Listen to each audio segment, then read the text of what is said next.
to him about that, how he fishes shallow water, how he finds he's out of the way. I think weren't you guys out fishing today? Kind of. Or like trying to pull something.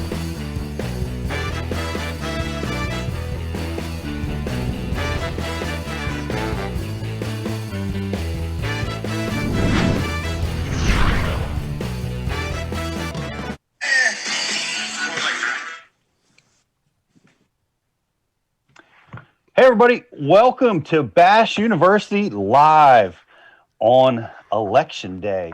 I know you guys want to take a break from all that stuff. Come hang out with us, talk fishing. We are talking tonight with Matt Robertson, who just won a Bassmaster Open on Lake Cherokee, an incredibly tough fall bite, won it on top water. He's just come off a second place finish. He's on a roll. And he's got a great story, great personality. I'm looking forward to visiting with him and bring your questions for Matt. And we also have some special guests coming on tonight. The BASS National Collegiate Champions just crowned down on the Harris chain, setting the all-time record with over 84 pounds of bass caught, old school. Catching them on a Carolina rig, one of my favorites. So we've got Connor DeMauro and Cole Sands, the winners. Going to have those guys on here shortly. So we've got an amazing show. Bring your questions.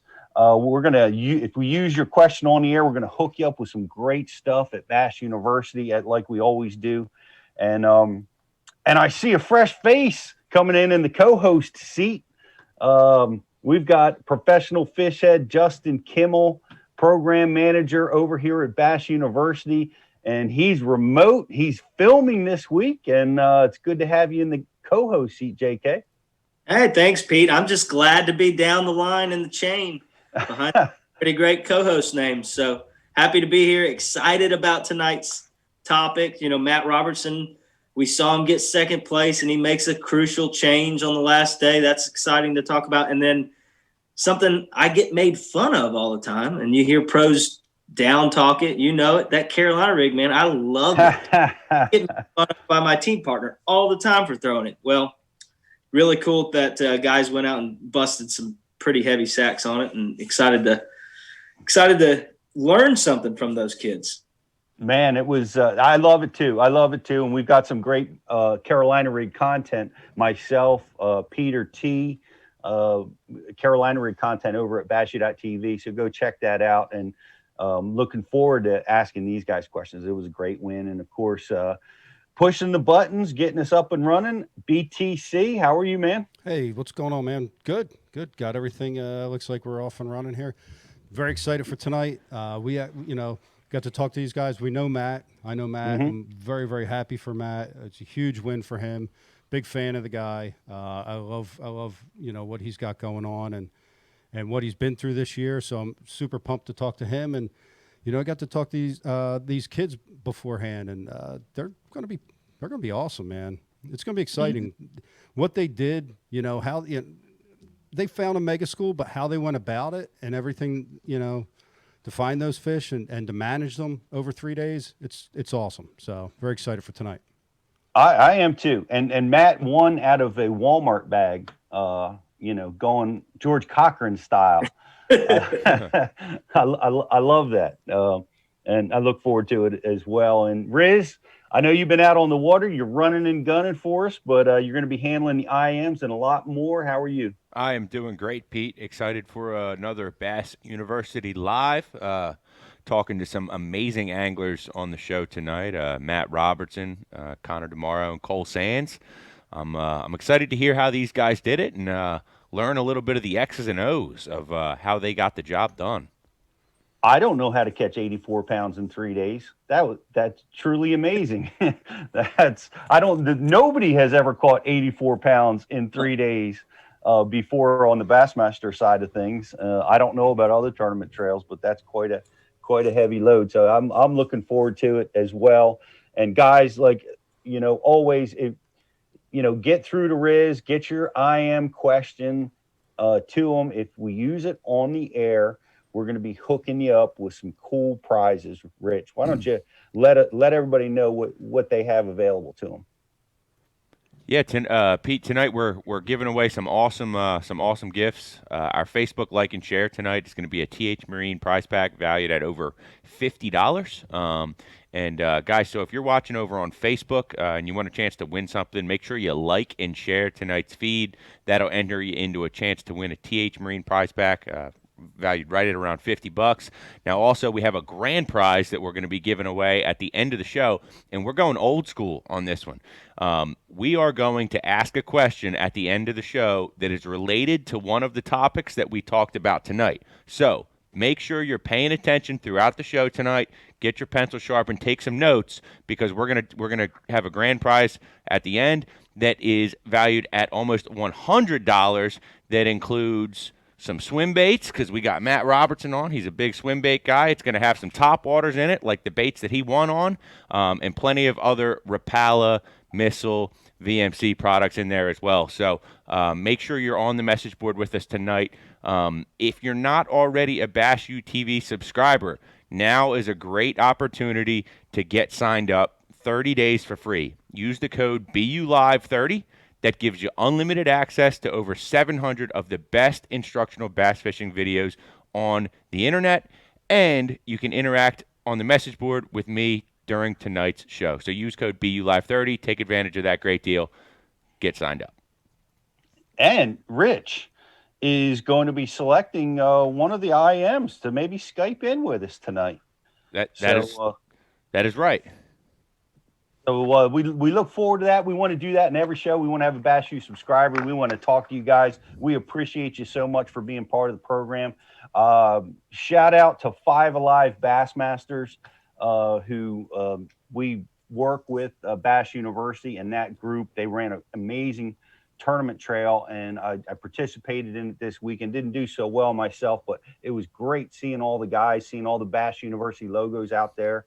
And we want to make sure we showcase one of our subscribers on tonight's show. So if you want to zoom in and talk to us live, that would be awesome. So we'll look for that stuff. And JK, where are you and why are you there? I am at Lake Norman. I've never been here before. Took about 3 hours to get here, and we are going to spend the next 2 days with Brian Thrift filming on-water training videos to be released soon on Bass U TV. That's right. The whole production crew has descended down on Lake Norman, and with one of the greatest anglers in the world, and certainly a fan favorite at Bass University TV. One of the things that we are going to have him shoot is how he isolates offshore cover, how he uses his Humminbird systems to not only locate it at practice, but how to position himself and be able to hit those targets over and over again. It's like watching it. He makes it look so easy, I promise you. And we're gonna be filming that and bringing that to all you guys at Bass University. I'm super excited about that. As am I. Mr. Thrift, and we've got a lot more coming, guys. It's getting to be that cold water season. It's finesse stuff is going on, and we're launching this week spy bait fishing with John Cruz, and it's such a unique strategy to catch fish under cold water, heavily pressured situations. And if you've not used it, right, it's off season now. It's a great time to learn and study up and get yourself educated on that technique. For sure, you're going to be needing it at some point in the future. And I need to learn a little bit more about spin bait, spy bait fishing. So that's coming to Bass University Thursday. So look for that coming real soon. So we're gonna take a quick break. And guys, if you haven't subscribed and you want to get your question asked, you want to win some prizes, go do it now. Go over to bassu.tv, use the code BASSULive30, and get yourself 30 days free. So come on and check it out. Have fun. Hang out with us tonight. BTC, we're going to be right back after these messages. That's right. Why do you love casting fishing rod? I'm truly losing less fish. Is the sensitivity of the rod. that they're made right here in North Carolina in the USA. Strongest, lightest rod, 100% made here in Sanford, North Carolina. From the drop shot rod to the flipping stick, every rod has a purpose to it, and I rely on them all the time when I'm out there in a tournament. Durability in the John Cruz Worming series, the counterbalancing in the handle. It's the only rod I found that can withstand my hook set. Boom goes the dynamite. Every moment on the water not spent fishing is a moment wasted. That's why Minn Kota and Humminbird have joined forces to bring you the One Boat Network. Products that communicate and integrate to help you take full command of your boat. Born from our commitment to making the most advanced fishing gear even better by making it work together, the One Boat Network will help you find, get to, stay on, and catch more fish. When One Boat Network products talk to each other, they can navigate your boat automatically. They can give you a crystal clear view of what's below with no messy wires. And they can let you lower, raise, and change shallow water anchor modes from anywhere on the boat. But that's just the beginning. We're never done innovating, integrating, and making your boat simpler and easier to control. All so you can make every second on the water count. Tackle Warehouse is proud to sponsor the FLW Pro Circuit and is the official tackle retailer of FLW, providing proven bass fishing gear as well as the newest and hottest tackle. Our friendly and knowledgeable customer service staff can help you every step of the way. And we offer free ground shipping on orders over $50. Tackle Warehouse, everything for the bass angler at the lowest prices. Guaranteed. I have to be constantly on the lookout for new techniques to stay on the top of my game. Giant! Some have been more successful than others. Giant. The finesse fingernail happens every time. The chain gang. Broke it off. The crow's nest. Never let go. And don't even get me started on tackle management, especially trying to stop rust and corrosion. Peanut butter. Not good. Motor oil. Gotta keep the rust off all these baits. WD-40. Gotta keep the rust off. Silica, toothpicks, Q-tips, the list goes on and on. I'm hard on tackle, I fish fast, I need my tackle organized and protected. I can't be worrying about losing baits to rust. And when it comes to tackle management, there's only one solution. Flambeau Tackle Storage Systems with Z-Rust technology. The original anti-rust tackle box. Uncompromised clarity. Renowned durability. The infused anti-rust option that is FDA safe and free of harmful chemicals. The organization options are endless, but there's only one. One box, one anti-corrosion technology, one family-owned, American-made brand, Flambeau Z-Rust Tackle Solutions. Preserve, perform, repeat.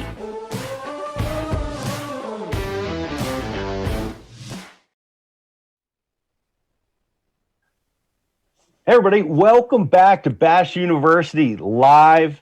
Like I said, we got a tremendous show tonight. Later on in the show, we're going to have the National Collegiate Champions, Connor DeMauro and Cole Sands, who just set the record. But right now, man, we've got a red-hot angler coming off a second place finish, and then follows that up with a championship on Lake Cherokee. Just amazing, and we're so happy to have him with us tonight, Matt Robertson. Yay. Welcome, Matt. How are you, man? I'm doing good, dude. How about you? Man, I'm doing great. I was super thrilled to see the win. Know a little bit about your story. We're going to talk to you about that tonight, and man, just so thrilled for you. Are you home now? Are you still on the road? Where are you at? I'm back at the trailer park. I'm home. I'm home till Friday, but it's nice to be here for a little bit. With a big old trophy. That's right. And another ticket to the Classic. I'm ready, buddy. I'm ready to go. I know you are, and I want to introduce you. I don't know if you know Justin Kimmel, works with Bass University. He's co-hosting tonight. Okay. Of course, you know BTC, the Carpenter. and Riz, who you can't see right now, his booming voice will come in. He's handling the IM board, and he'll be relaying you some questions from all the Bass University TV subscribers tonight. Nice. So yeah, I mean, gosh almighty, it's I want to start in a lot of different places, but you had a great big win, a punch another ticket to the Classic, and boy, you have just been through a long, hard road to get to this point, and is it a relief? Are you thrilled? Or are you where's your head at right now? Man, I'm not really getting all hyped up on it. I'm kind of still focused on the end goal, and that's to make it to the Elite Series. So after the season, after Lake's over, we'll then we might start thinking about it. I haven't even really thought about the Classic. I know it's on a big fish factory, and I like lakes that produce big weights, so I am excited about that. But like I said, I'm just focusing on the next one. Well, you came through a hard time, and I know a little bit about this story, but I don't know it all. And in particular, man, so many guys I've traveled with over the years, and I've been blessed that I had one break-in into my truck over the years, and they stole a laptop briefcase out of the back of my truck. That's what they broke in. They didn't know. They looked right past all the Humminbird units. They didn't even know, they were going after the computer. But unfortunately, there was no computer in there. What was in there was all my notes from about a decade of tournament fishing. Which I lost that night. So it was heartbreaking for me. But man, I know guys have had their trucks stolen, their boats, their equipment. What happened to you?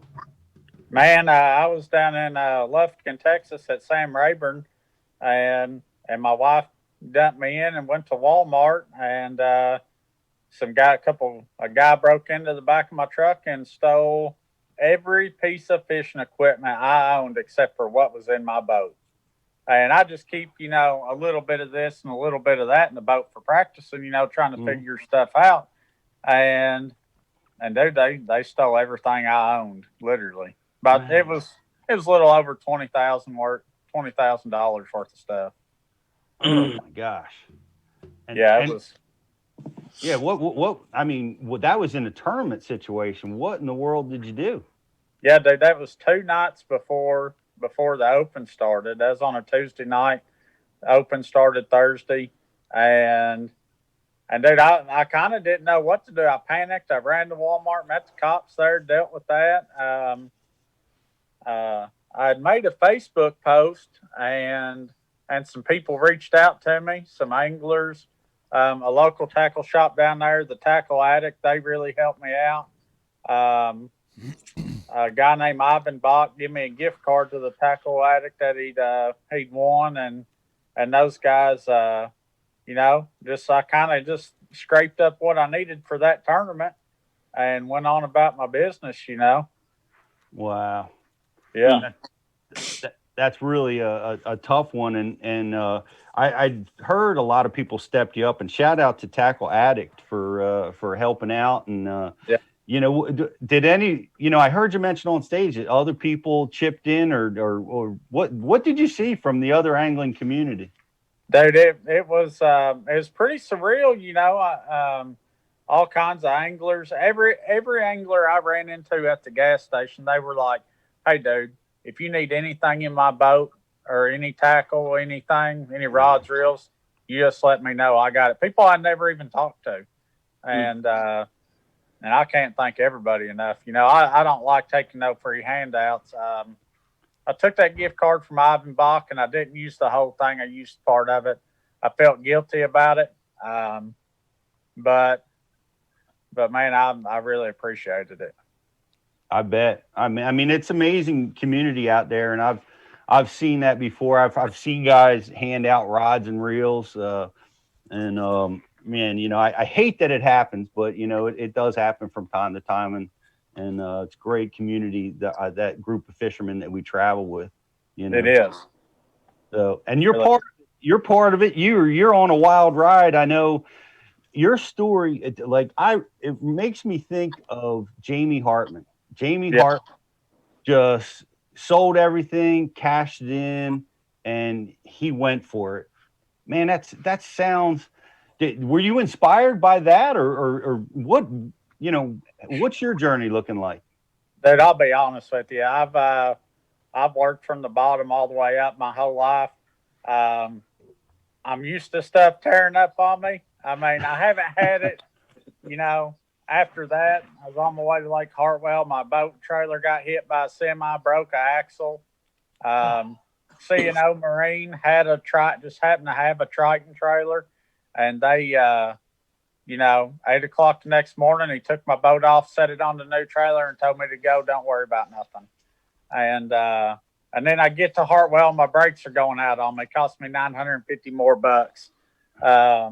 There's another time my truck wrapped in. My truck cost me $2,000 in 2 tournaments. And I'm like, man, I can't keep on taking hits like this, But like I said, I mean, I grew up, I guess grinding it the whole time.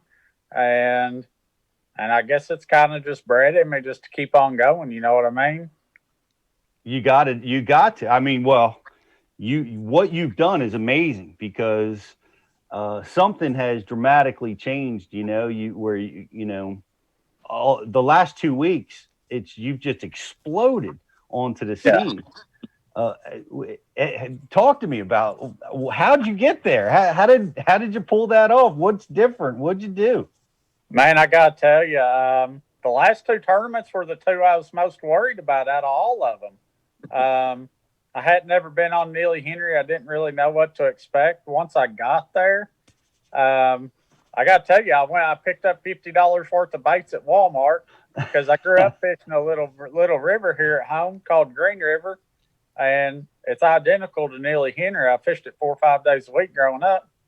So I went and spent $50 at Walmart, got $2 line, some square bills, some chatterbaits, a couple red eye spinner baits, and I went out there and went to work just like I did whenever I was young.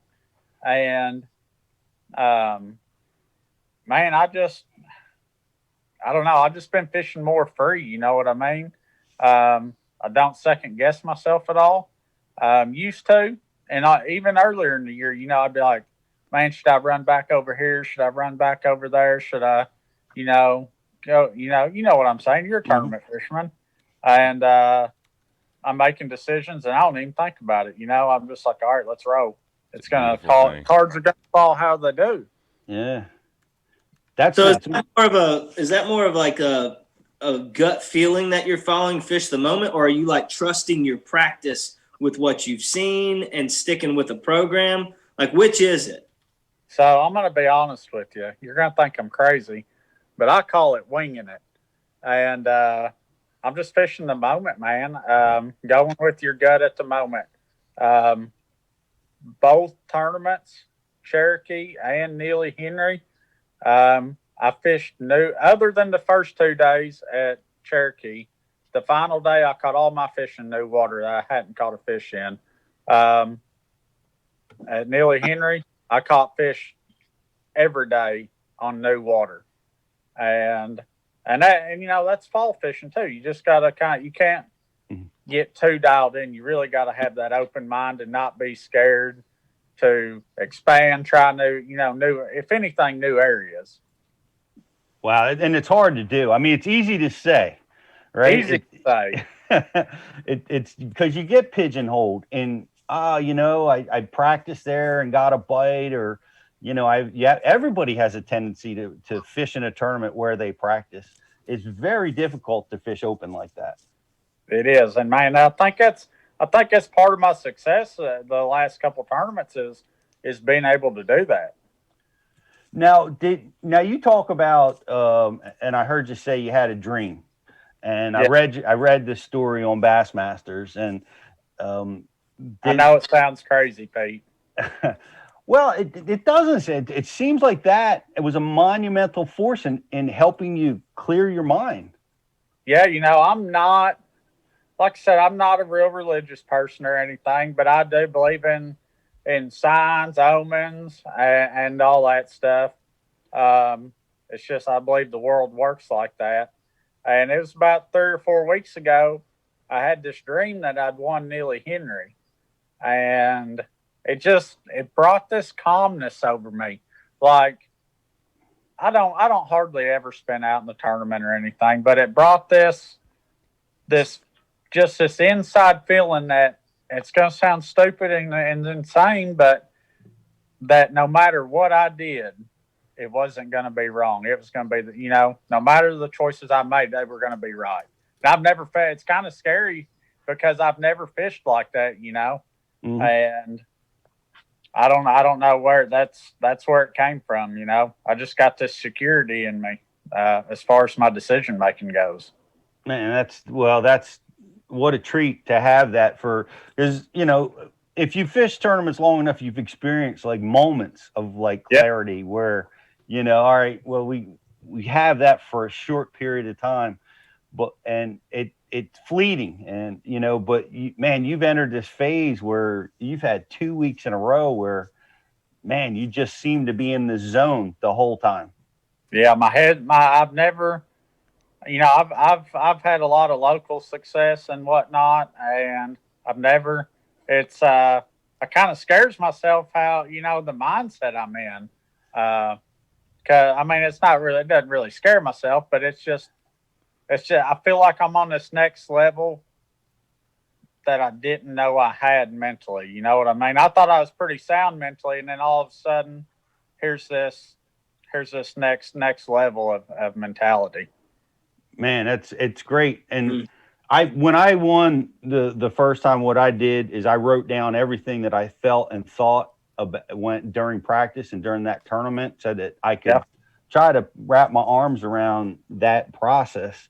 But the one thing that I always remember is like I fished like I had 20 pounds in the boat from right out of the whistle, just like you're explaining, fishing free. And it's so hard to get into that place, and you found it. And I want to ask you a question that comes from stray casts. Yeah. The Wojo giving you the mental toughness. Pat Renwick, thank you, buddy. But he wants to talk about that gave you the mental toughness and drive to overcome adversity and lead you to victory. What is Wojo? It is. Matt, hold on. Can I take a guess at this? Take a guess, Brian. This has got to be spawned out of just like some random Renwick gibberish kind of moment. Oh no, it's deep. No, you're good. Let's hear it. I just imagine a moment where Pat's just randomly saying crazy shit, and then Wojo pops out, and you ran with it. Just forming sounds. Just making sounds. Yeah. I will have to tell you, and I don't take credit for too much, but I spawned the Wojo. Okay, I believe that. So it's just that it's that inner drive that drive men to follow everything and do what they do, basically. It's kind of like a mojo, but we're ratchet rednecks, so it's the Wojo. That's the answer I was looking for. Yes. So how can we get some Wojo? Oh man, you eat more fried catfish. Eat you some more hot dogs on a piece of bread, like I just got done doing. Man, it's just gaining that level of confidence. That drive to go out there and try to stick it to them. Well, I got to get me some. We all need some of that. Thanks, Pat, for the question, but Pat. Didn't expect that.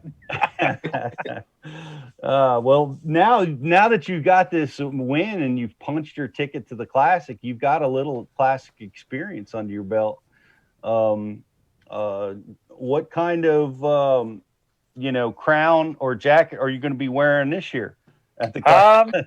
I do not have anything picked out, but you can bet I'm going to be looking very, very good. I look good every day, but I'm talking about a little more than that. We're gonna pimp it out. I know you are. I mean, you turned heads at the Classic, and we had you on the Ike Live show, and that was awesome. And it's pretty cool that you really solidified that brand really with this win and getting yourself back there. Yeah, it's pretty amazing. I know it's going to sound crazy, but my goal was not to win an Open this year. My goal was I was fishing more for points. I've never done that. I usually go out there and swing at every one of them, and that's what I did last year, and I only had one good tournament. So I was like, man, if we're going to make the Elite Series, maybe I really need to reevaluate this. And I fished more for points this year. I know that sounds crazy. Never done it in my life.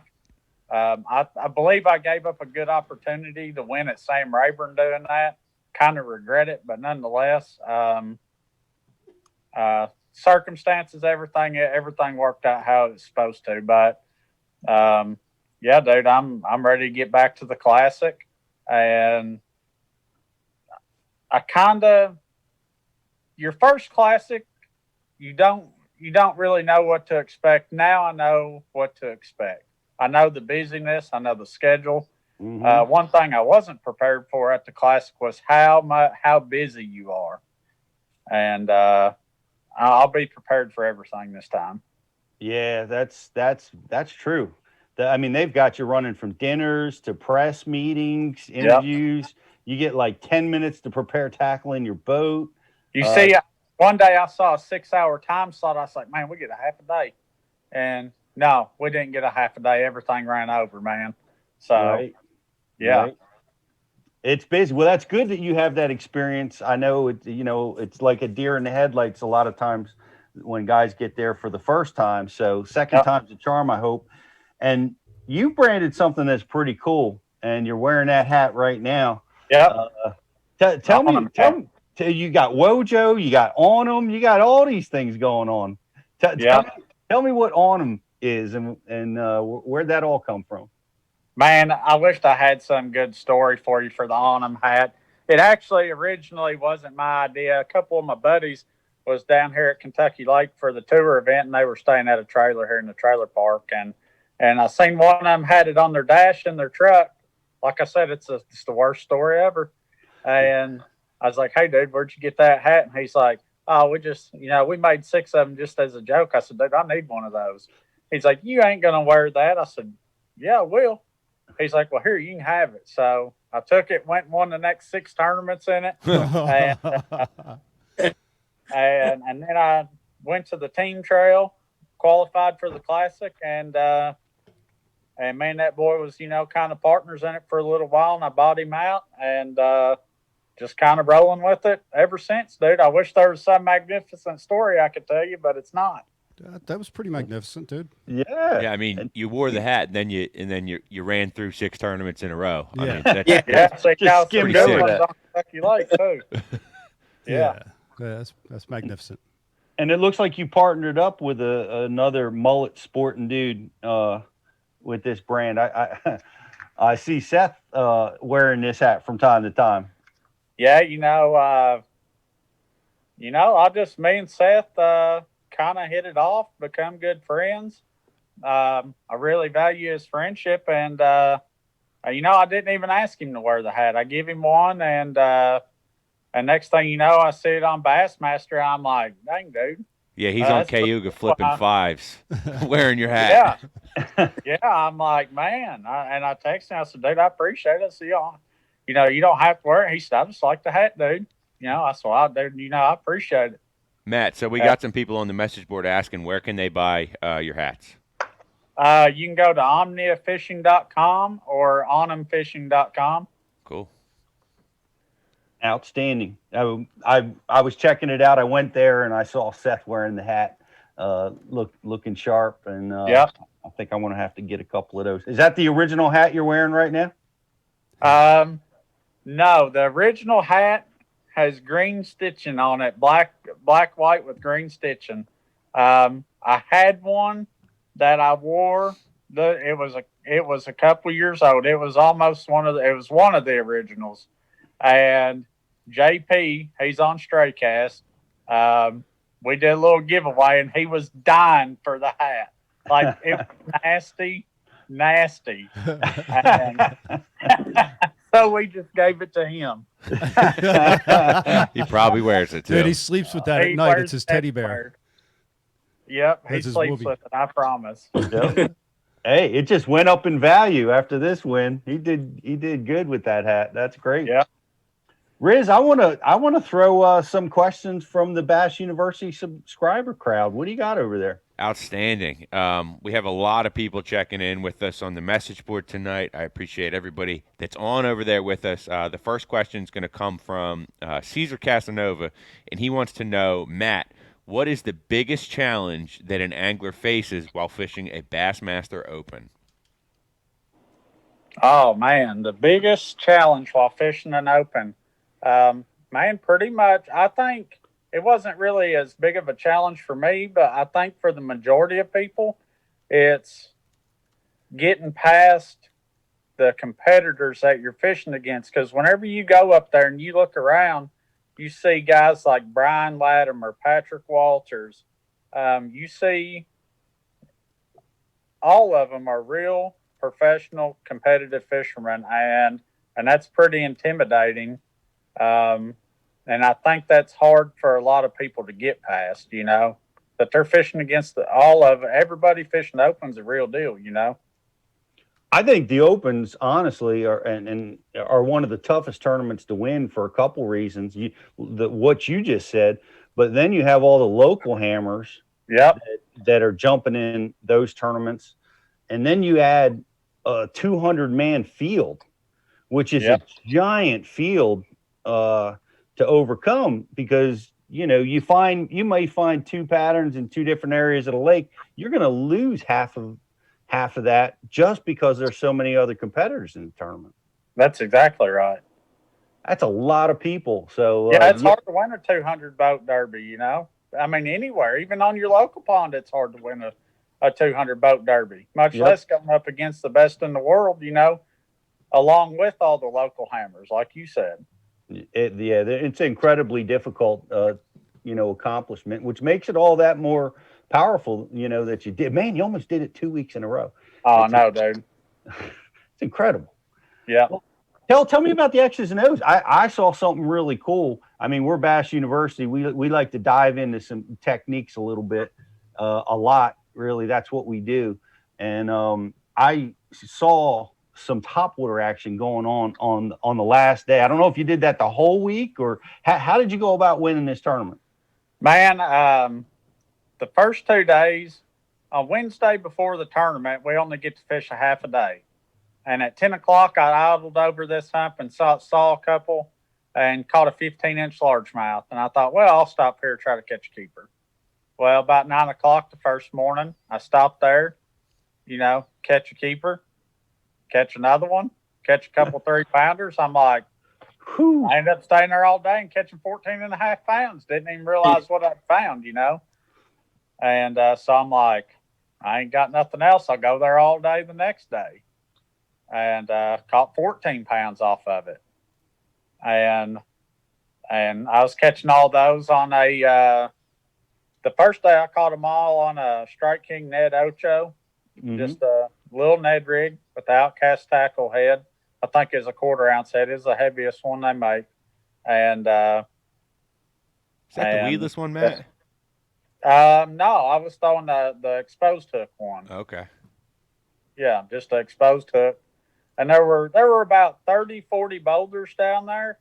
But I noticed on the live scope that the fish really like to hang around these 3 boulders, and they were all within about 60 feet of each other. And man, I'd kind of go from boulder to boulder to boulder, just kind of in a triangle, And I'd see packs of smallmouth come through, and whenever they would, if you would just stay and hang out around them boulders. So I was just picking those fish off. And the second day was a little slower. So I swapped over to a Nico rig, and I flipped it out there to a boulder, and it didn't even hit the bottom, and I caught a 3-pound smallmouth. So I I ended up catching half my fish on an eco rig with just a 6-inch finesse worm. And well, that's incredible. I mean, did you manage the fish? Did you just beat them up and fish like there's no tomorrow? Did you manage fish? What'd you do? No, I know how smallmouth are. They move a lot, and I beat the tar out of them every day. I caught everyone I could. Yeah, I hammered them, and I don't know if it was the hammering that hurt them, but the last day I was like, I went in there and I was like, well, I'm gonna give it till noon, because I was like, what am I gonna do if it's 12 o'clock and I don't have nothing? You know, am I gonna stay there all day? So I was like, I give it till noon, and the wind had been blowing back in the bay, and we had got a lot of rain, and the wind changed to the opposite, and my water got dirty. And I don't know if that had something to do with it, but I could see 5 or 6 foot deep, and then all of a sudden I can see 1.5 to 2 foot deep. And so it was 11:45, and I'd got me and my co-angler John Jezertsky. He's a great fisherman. He's won a couple opens as a co-angler, and he actually drew me at Sam Rayburn, so I kind of knew him, and we talked, and I'd got some blow ups in practice, and he had caught some on top in practice, and he had caught some on a sexy dog. I said, well, you got extra sexy dog just in case? And he was like, yeah, I'll bring you one. So 11:45, dude, I didn't have a fish. I said, you got that sexy dog? He's like, sure do. And so I tied it on, went in the first pocket within eyesight, caught a 3-pounder. Went to the second pocket, caught a keeper, and I saw the pattern, and we just ran with it, man.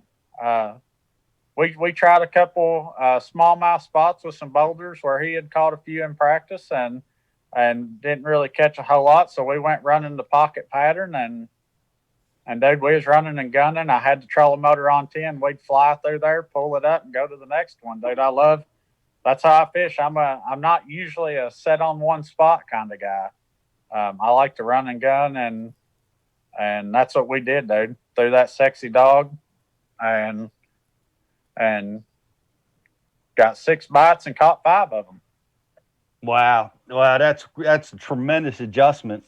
And you know, like I like that philosophy. Like, you worry about tomorrow. You know, you got to catch them, because you don't know what's going to happen.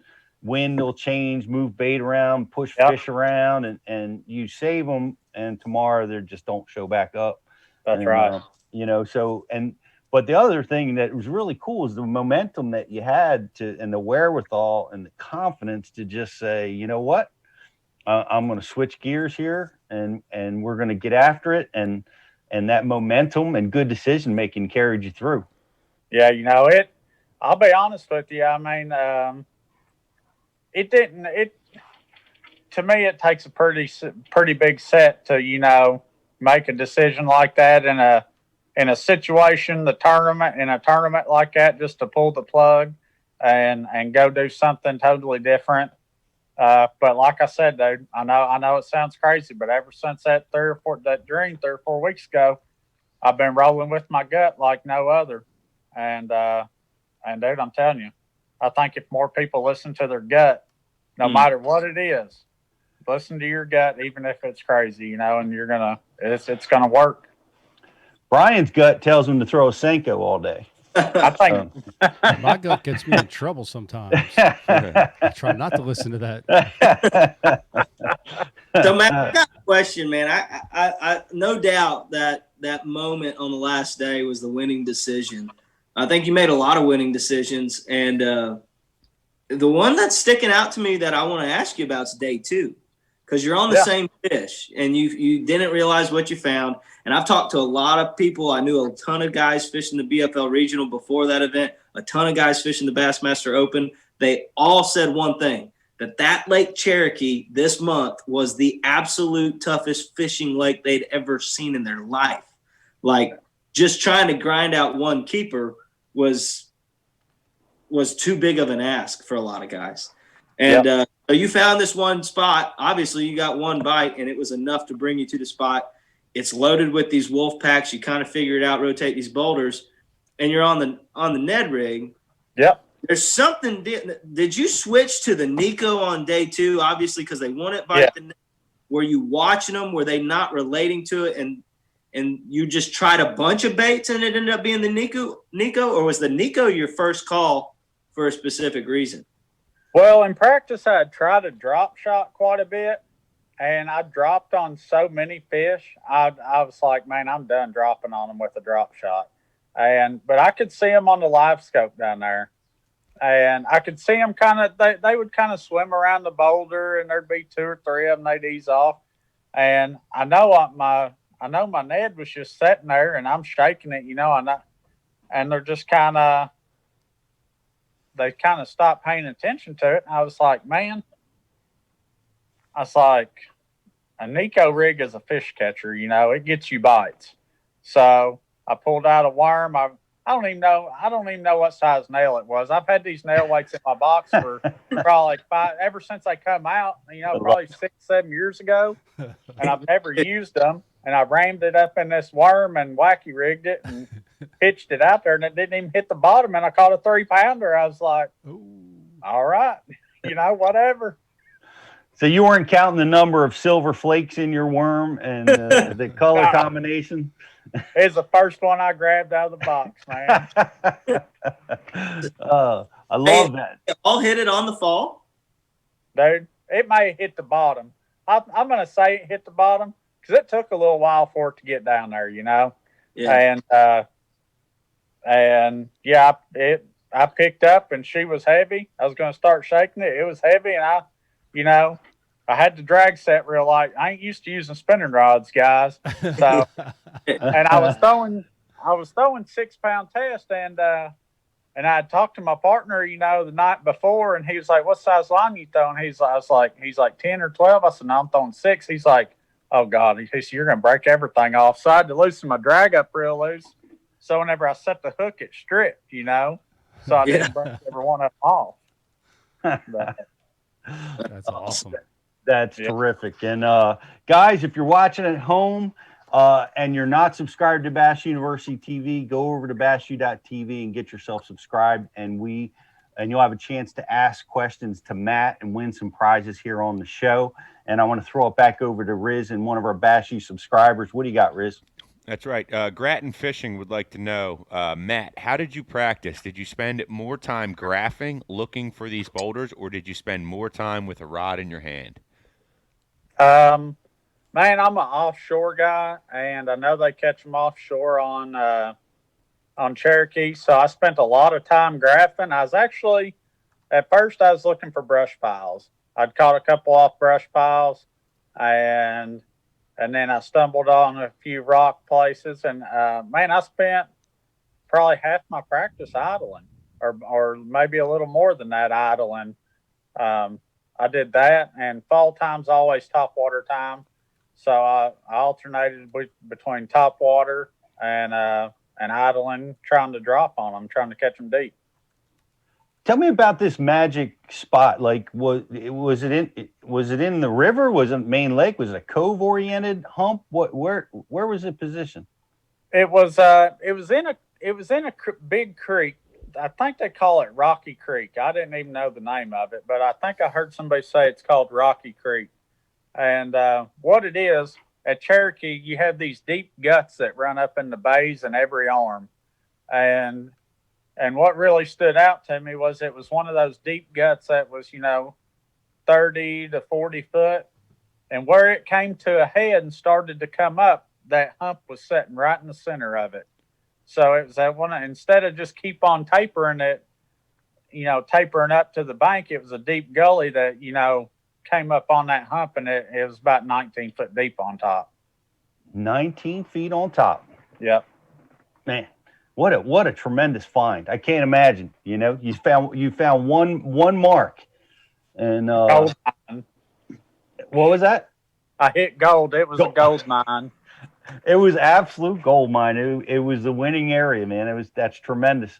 Pat Renwick has another question for you. It's kind of unrelated, but it's about swim bait fishing. It's X's and O's. Yeah.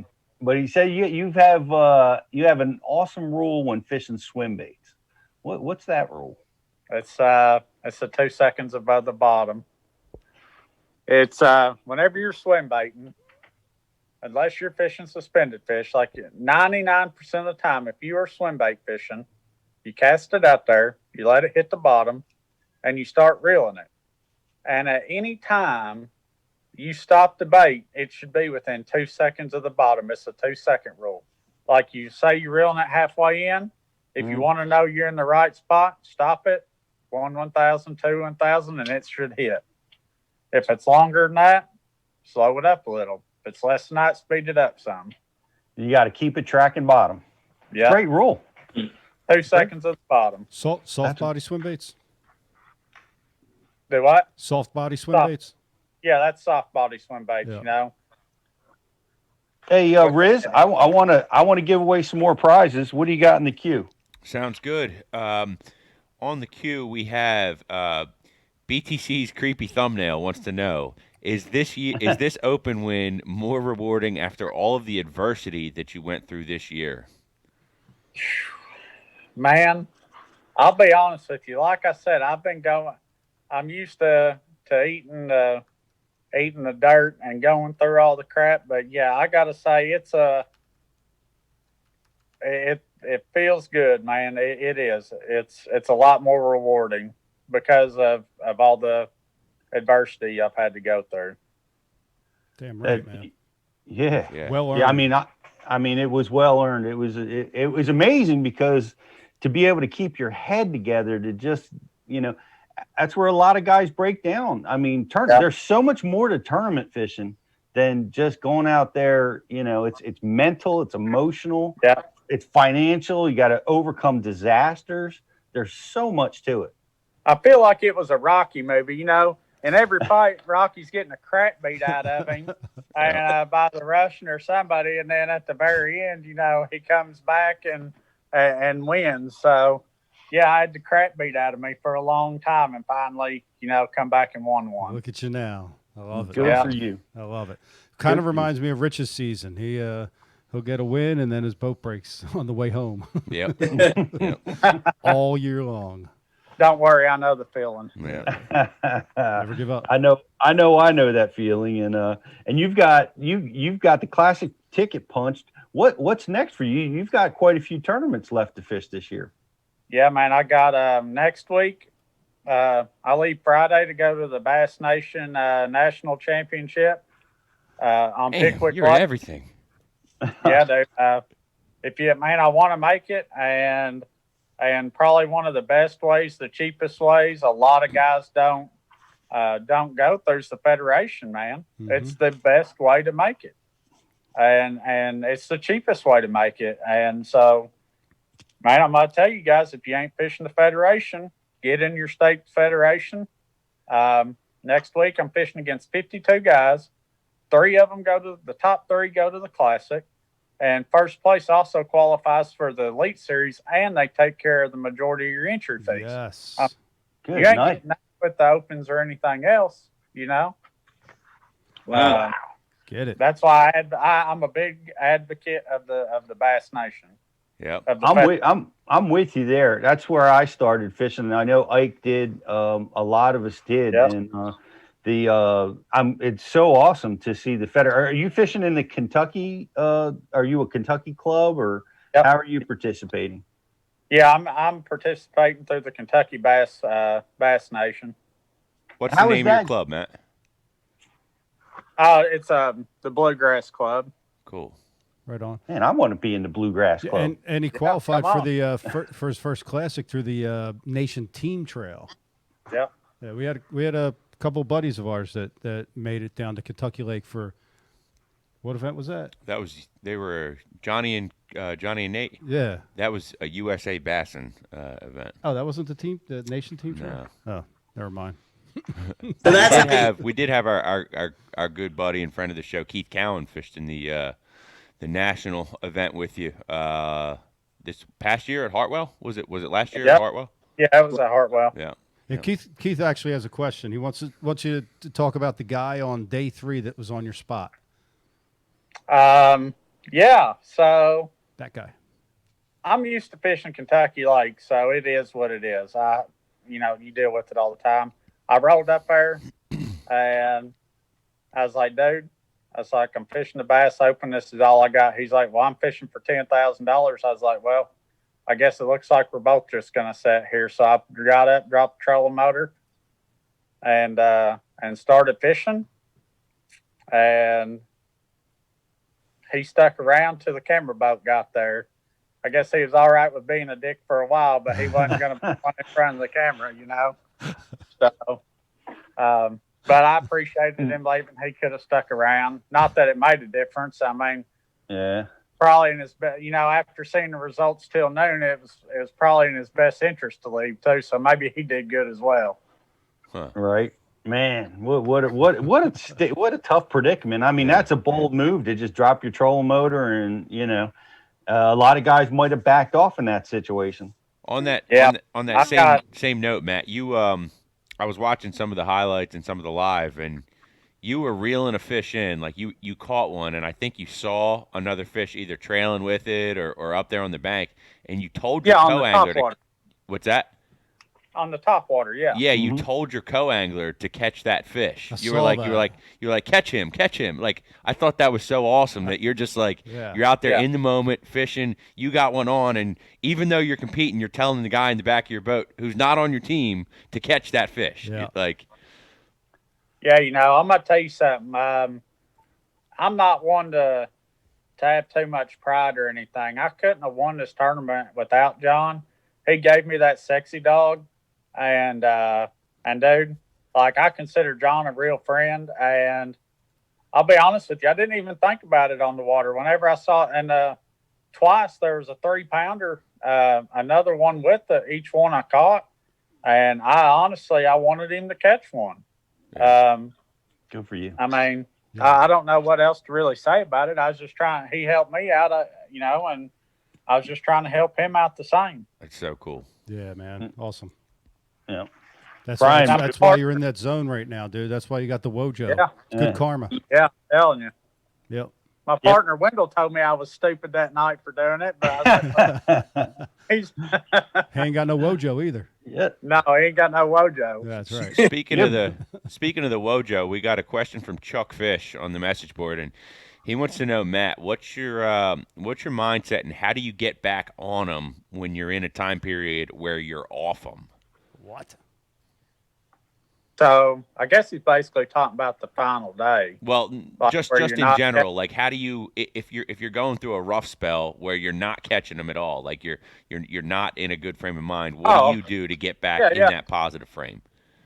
So, man, I've noticed a lot of people, they go out on the water and they go through the same motions every time. Like, a lot of guys go to the same lake, like around here, they'll grab a jig and go down the bank and grab a jig. Dude, get out of your comfort zone. Take the stuff you would normally throw. Leave it at home. Get different baits. Go to the lake, fish. Pretend like you never been there. Stop fishing history. Most people fish history, and you can't do that. Pattern fish. Always pattern fish. That's what wins tournaments, man. Mm. Great advice. One tip that I give to a lot of the on-water training customers is that you want to become good enough at every technique so that no matter what rod you pick up, you're equally confident that you can get it done, whether it's a Nico rig like you did, a topwater or crankbait or whatever it may be. But JK, you were going to ask a question about the topwater modifications, because we had heard that there was some funkiness going on. This wasn't an out of the box pack. Matt, you talked about the co-angler giving you that sexy dog, but it sounds I heard you learned a lesson with that deal. Talk to us about what you learned with that thing, how that thing was rigged up, and why it mattered, why you think it mattered. All right, so I can't take credit for this, like I said. The guy who deserves the credit for it is Kenta Kamara. He's a Japanese angler, and there's the bait. And those aren't stock hooks. They call them yogi hooks. It's spelled RYOGI. They're Japanese hooks, and they're a short shank hook. And I'm going to tell you something. I boat flipped every fish just like I was practicing. I just didn't care. I said, we're going to boat flip them like we was practicing because they never come off. You ever boat flip something in practice and it not come off, you know? So, Not much. So the biggest thing is those two suspend dots on the front on the belly of the sexy dog.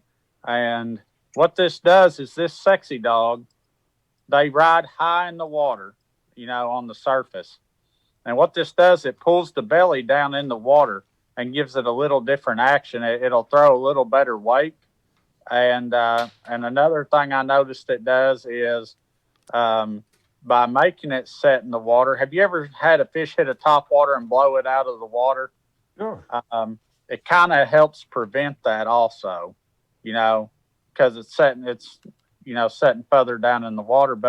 And I'm going to tell you something. You don't think that makes a difference?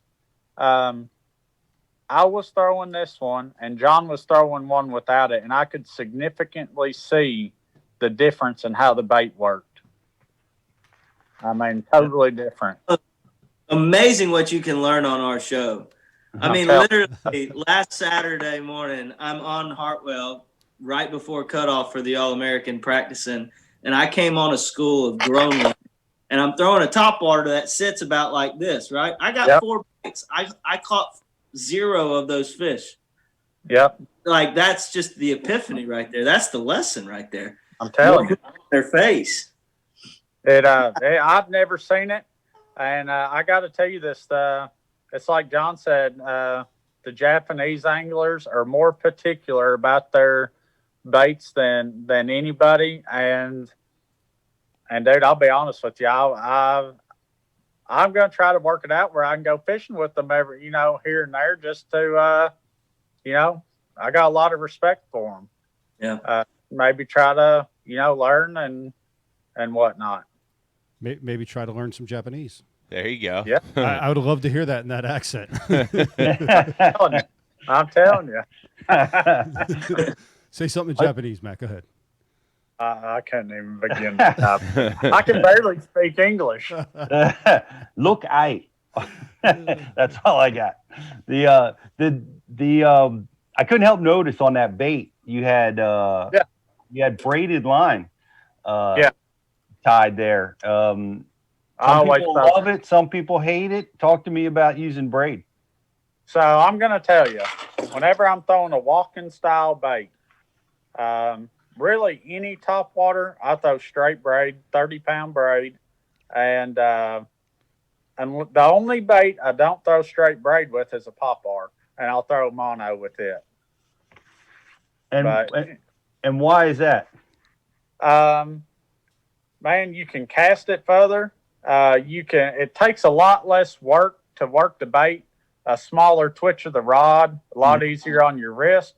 You can throw it all day long and you never get tired because of that. And whenever a fish bites it, you have to adjust your drag a little bit. But whenever a fish bites it, unlike mono, you don't have that stretch, and it takes very little to get a hook set into them. And the only thing is, you have to sometimes be a little careful about fighting them because you will rip the hooks out of their mouth. You have to adjust your drag down just a little bit, and like that's why, man. I know some guys like to use a leader because that bait will helicopter and hook on itself on the braid. Yeah. But do you mess with that at all, or you just go straight braid? No, I go straight braid. I know a couple of my buddies throw the mono leader. If you are constantly twitching a walking bait, it will, like if you watch the Bass Live, I was twitching it pretty quick. It won't hook in the hooks as long as you're working it. Whenever you're twitching, whenever you're throwing it and it gets hooked in that front hook like you're talking about, usually whenever you twitch it and the bait goes real far to the side, whenever you're working it slower is whenever you're going to see that front hook get stuck in that, or get stuck in the braid, is whenever it goes and sets just a second. Right, right. And something tells me Matthew Robertson doesn't really No, walk a spook very much, huh? no, she's moving, buddy. It's a bobblehead. That's awesome. Did you notice anything about where those bites were coming from? Was it just pockets oriented? Is it cover anything that you could dial in on, or just cover in the Yeah, water? I got dialed in I can't tell you exactly one specific thing, but like me and John would roll into a pocket, and I'd tell him, I said, dude, this just ain't right. It wasn't a right pocket. And so basically what I was looking for, the best pockets was a pocket with a couple arms, 2 or 3 little arms, and usually in each arm the channel would hug one side, okay? And where it hugged that side, there would be a couple pieces of a little bit bigger chunk rock, or a dock, or a couple pieces of wood back in the pocket. I wasn't really looking for one little specific thing, but it needed to have a couple of those characteristics, if that makes sense. Well, it clearly does, and you would be able to eliminate pockets, just visually.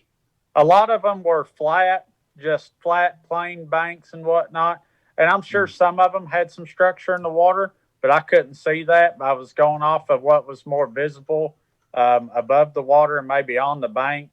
I did catch a couple off the shady sides of the docks, but that was just another piece of cover, because there's not a lot of cover up there on the bank. It's amazing that, after that place, the banks had gotten beaten up for so long.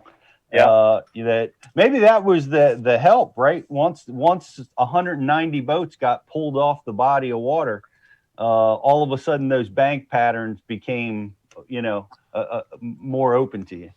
Yeah, so I got to tell you, I think one major misconception is that your better topwater fishing is whenever it's cloudy, especially on the lake like Cherokee Lake, and I think it's the same way on my home lake, Kentucky Lake. Mm-hmm. It had been cloudy for 3, 4, 5 days on Cherokee, and those fish actually bite the topwater better on a sunny day. They're sight feeders, they're looking up, and I think a lot of guys went throwing topwater, but them fish ain't looking up as much whenever it's cloudy. And whenever it's sunny, them fish push up there, hold on that cover, and they're looking up. So if it don't put down the topwater during the middle of the day just because it's sunny. Man, that's a big lesson right there. Everybody thinks, morning and evening is topwater time, but boy, that's not the case. Certainly not in your tournament. Right.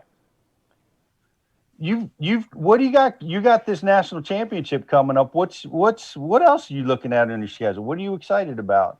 Man, I'm excited about Louisville. I think that'll set up pretty good for me. I'm going in with a little different mentality, but for Louisville and Lay Lake, I'm going to go up there and try what I think they'll be doing. I think it'll be offshore bite on both of them. But I'm still I'm going to stay in the same mindset. I'm a fish free. I'm not going to be scared to fish new water. And, like I said, it's I never thought my mentality would change like this. I thought I knew everything, Pete. I'm telling you, I was like, I know how to win. I've won a lot of big derbies, and now I've learned even more, Yes, you have. And, one of the things that I'm excited about for you is, and I've seen this with other guys, is it takes longer for some than others to break through and get into that winner circle. But once you do it, your confidence level even becomes greater, and you become more of a threat as you move through it.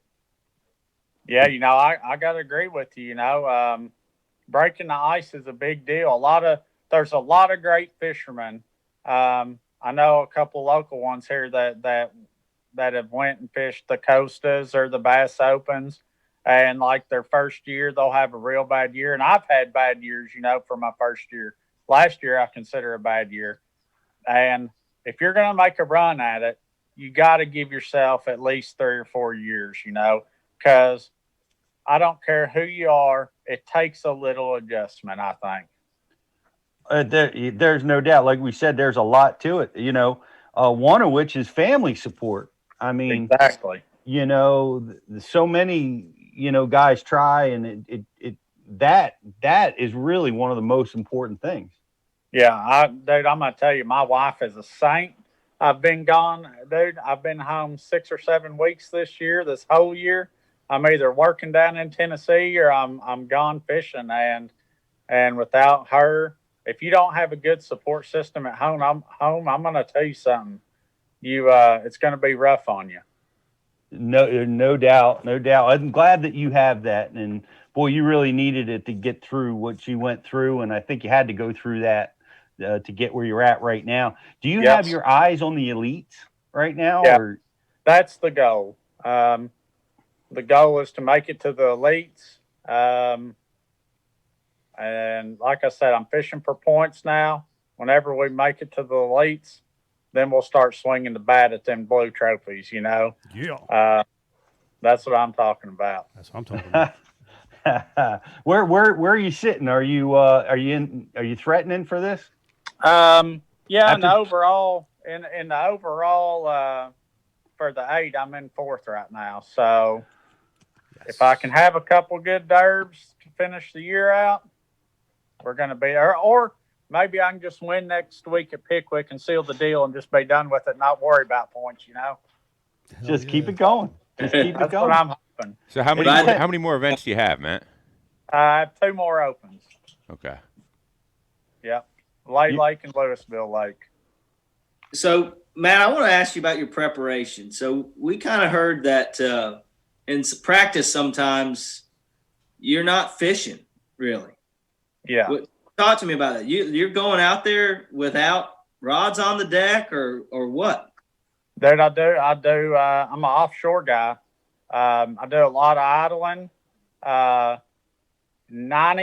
of the time, if I'm looking offshore, if I'm shallower than 30 foot, I don't have to cast to know what's there.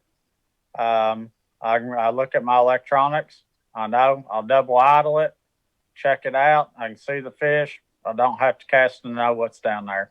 The only thing I would recommend is every once in a while, like on a lake like Cherokee, where I haven't done the smallmouth fishing as much, I had to cast a little bit more. That's how I eliminated the drop shot because I couldn't get bit on it. I dropped on, I'm telling you, probably 1,000 fish.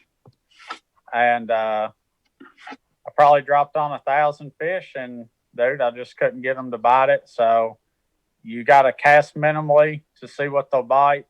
And then once you figure out what their bite, just look for them, dude. Look for them, mark them, and roll. So what are you looking at? You mentioned, are you running Garmin's? What are you running? What are you looking at when you're staring behind your wheel? Man, I actually run the old Lowrance 10s. A lot of people get on the Gen 2 kick. It doesn't matter if it's the Lowrance Gen 1 or Gen 2. They're both using the same technology, basically. I got the Humminbird for the map beside it. That because the Lowrance and the Humminbird both show things that each other doesn't have. In my opinion, personally, the old 10s show the fish better than any unit ever made, even up till now. Up front, I'm running a Humminbird 360. I run it and the map up front and a Garmin Live Scope. So I just run the little 9-inch Garmin too. Everybody thinks they need the big 12, but dude, I've been running that little 9-inch, and I'm telling you, I feel like I'm as proficient as anybody with it. Wow. So for the people who can't afford the 12-inch, the 9-inch is a very viable option. Matt, what size unit are you running up front on your 360? I'm running a 10. A 10. Okay. That's a nice unit, Matt. Yeah, I'm running a 10 Humminbird up front, 10 Humminbird in the back. You don't have to have the 12s, guys. Yeah. Listen, I live in a trailer park. I'm a working guy just like everybody else. I can't, sometimes you can't afford the best of the best, but I'm telling you, you don't have to have it. Yeah, they get it. They get it done. I just recently went on my console. Went from a 7 to a 9 Helix. Yep. And I'll be honest, the image that I'm getting on that 9 Helix on the side imaging and all that is sick. It's a really, really good picture. So I'm going to tell you, I'm running these old units, right? But I will tell you, I'm getting a little worried because I'm running out of them. And if I was to, out of all the units, if I was to go to a new one, it would hands down be the Humminbirds. I'd run the Helix mega imaging, man. I got pictures of the mega imaging with the tails. It's with the tails on the fish. Wow. I mean, dude, you don't get much better than that. No, it doesn't. No, that's pretty spectacular. I'm running the mega imaging this year, and it's eye opening for me because I've been fishing it in areas that I've been fishing for 20 and 30 years, and I had the mega is just it's a step up. It's really it really is. It's amazing. It's awesome. And dude, the 360 is amazing. I really love it. Yeah, me too. I'm fishing a lot of grass up here and being able to stay on grass lines, find isolated grass clumps. Mm-hmm. I did not know what I was missing, but I know now. Yeah, as long as you got a 10-inch unit, you'll be all right. Yeah. Oh, I mean, sometimes you only need a 9. Hey, ain't no shame in that. Yeah. Are we still talking about sonar? Yeah. I hope we're talking about sonar. Chili cheese dogs. Brian, BTC, what do we got in the queue? We got a little something. Rich, you want to attempt to deliver? So we've got a little intel on one of Matt's guilty pleasures. And Matt, you're not allowed to answer this. We have the answer here. But this is a multiple choice that Rich is going to deliver for the people on bassu.com to answer and win something. Take it away, Richard. Or bassu.tv. Yeah, that too. Yeah. Either way. So here is the question. Matt Robertson has a guilty pleasure. Oh. What is it? One of these 4 options, Matt Robertson's guilty pleasure is A, the Gilmore Girls, B, Peaches and Cream, C, Hot Wax, or D, the original episodes of The Jersey Shore. Oh gosh, it's the Gilmore Girls. That's ridiculous. I'm serious, man. My wife got me watching it, dude. And I'm here for Oh my hours God. and watch the daggum Gilmore Girls. Drink me a chocolate milk, eat me a pizza puff, and watch the Gilmore Girls. So much for that. Yeah. Well. Man card gone. Sorry, guys. That's all right. We'll send you the prize, Matt. Yeah. Matt, you got a camo hat coming your way, brother. Thanks, Right there. Oh, that's pretty awesome. Well, I know, Brian, the college boys wanted to come on and talk to Matt. All righty. Before we let them go. And that rumor has it. Rumor. Oh, they're in the queue, and guys, we're thrilled to death to have these guys on the show, and they won the Collegiate National Championship. This is Connor DeMauro and Cole Sands. Yeah, Here we go. the champs. How you guys doing tonight? We're doing good. Glad to be back in Tennessee. Weather's a whole lot cooler than it was in Florida, I'll tell you that much. Yeah, I know it. Well, winter's on it. You guys were in shorts the whole time. The weather looked amazing. I'm sure that helped you weigh in 84 pounds of Florida fish, as they love that sunny weather. But, man, I'm looking at our 3 guests tonight, and there's a lot of hair going on. It's coming back. Has Matt inspired these haircuts for you guys? He's definitely one of them. Yeah, it seems like it's coming around. I got nothing on him. Cole's getting there, but I don't think either of us can touch his hair. Cole, was you clean cut a few years ago, dude? Was I? Yeah. Yeah, I've had short hair my whole life. I decided I'm still in college. I got 1 year left. Might as well grow it out. Yeah, because I thought I heard, man, I've heard your name here and there, and I remember seeing a picture of you a couple years ago. But whenever I got on the Bassmaster side, I said, "That ain't that cold kid," you know. That's me. I grew it out. Decided to this year. Nice. Can't afford a haircut. Yeah, that's it. The coronavirus, it's just got us all struggling. So can't afford it. Well, the 70s are coming back. It certainly is. It certainly is right here with you guys, and I know you guys wanted a few minutes with Matt. Do you have some questions for Matt? Yeah, I just wanted to meet him. I follow him on Instagram and everything, and have kind of followed his path. And he seems like a cool dude. Somebody I'd like to talk to. I appreciate it, dude. Say big thanks to him. I had a sick deal on some swim baits on eBay. Yeah. I was going to say big shout out. Leave your truck unlocked. Hey, I give you double what you gave for, man. I got you. I got a question for y'all. Yeah. Well, I don't know. Would I be interrupting it if I interrupting the Bass U stuff if I asked them how they caught them on the Harris chain? I think you're the champ too, man. You have every right to ask that question. I've won on the Harris chain this time of year. I just want to know, were you fishing hydrilla or were you not? It was actually a kind of a combination. There's hydrilla, eelgrass, and then a shell bed kind of adjacent to it all. And, it seemed like as soon as you pop the Carolina rig right out of that grass onto the hard spot, that's when you get bit. I got you. I'm kind of familiar with the area that you caught him with, and it kind of is a similar deal. Is it? Just a hard spot, Yeah. I was curious if y'all caught him cranking or swim baiting or anything. Yeah, we couldn't get him to eat anything moving. I Really? know guys do it down here. I've done it before, but it was low and slow for us. We tried it all and couldn't make it work. In the open there last year, my co-angler, great fisherman, Eric Andrews from Florida, he was throwing a little Carolina rig, and dude, he caught a 6.8 and a 6.11 on back-to-back casts up there. And yeah, dude, I'm telling you, Carolina rig will catch them, boys. Mm-hmm. They say it's not so. The Carolina rig is dead. It doesn't work anymore.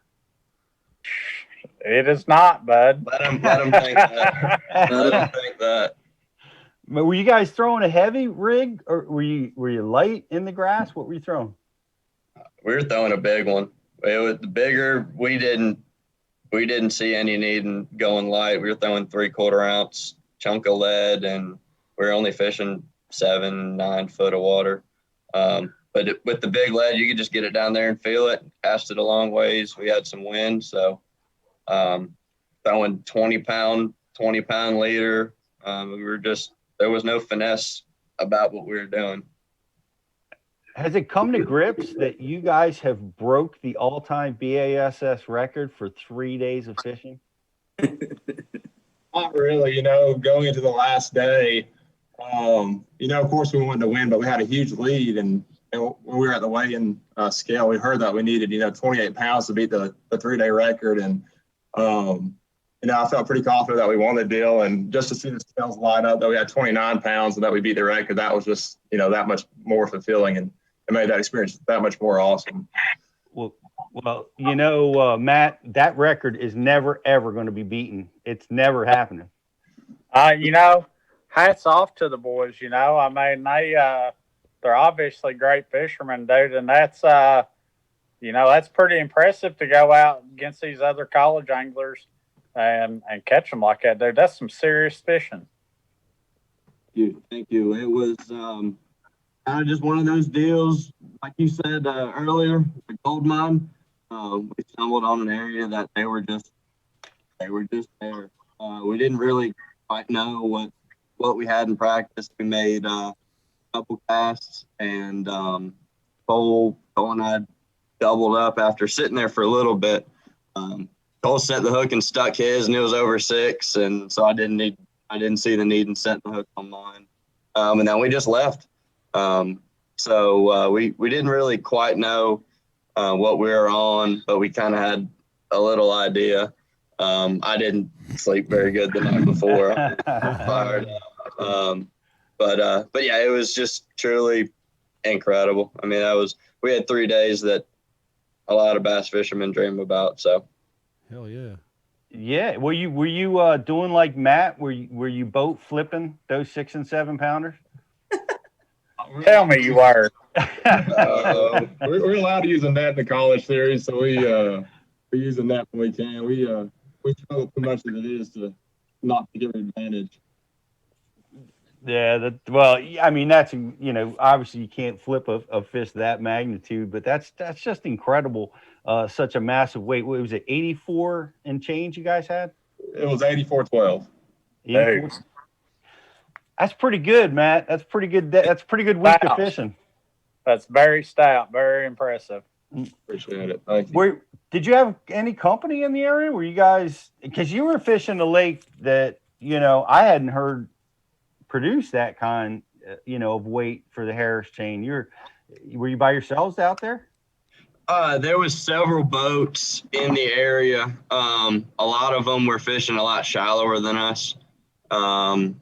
And they really couldn't keep up with the kind of the size fish that we were catching offshore. There was one other boat in the area that had found actually a group of fish that we found in practice. But the size just wasn't there. They caught, we talked to them at weigh-in, and I bet they caught, I think they were saying, 100 fish a day, something. 60, 70 fish a day. Something stupid like that. But the size just wasn't there. Wow. So they were, we weren't sharing our area, but we were sharing, the lake as a whole. And yeah, I mean, there was other people catching fish. That chain kind of happens like that. There'll be one lake that's really going off more than another. But yeah. Yeah, I've seen that when I fished the open there. I fished a recent open there, and I fished Griffin. I went into Griffin and I drove past. I don't remember the name of the lake, but you got to go through to get into the Griffin Canal. And I think 150 of our 200 boats were all in that lake. Mm-hmm. That's Eustis. Lake Eustis. That's right. They had all wadded up in Eustis for that tournament, and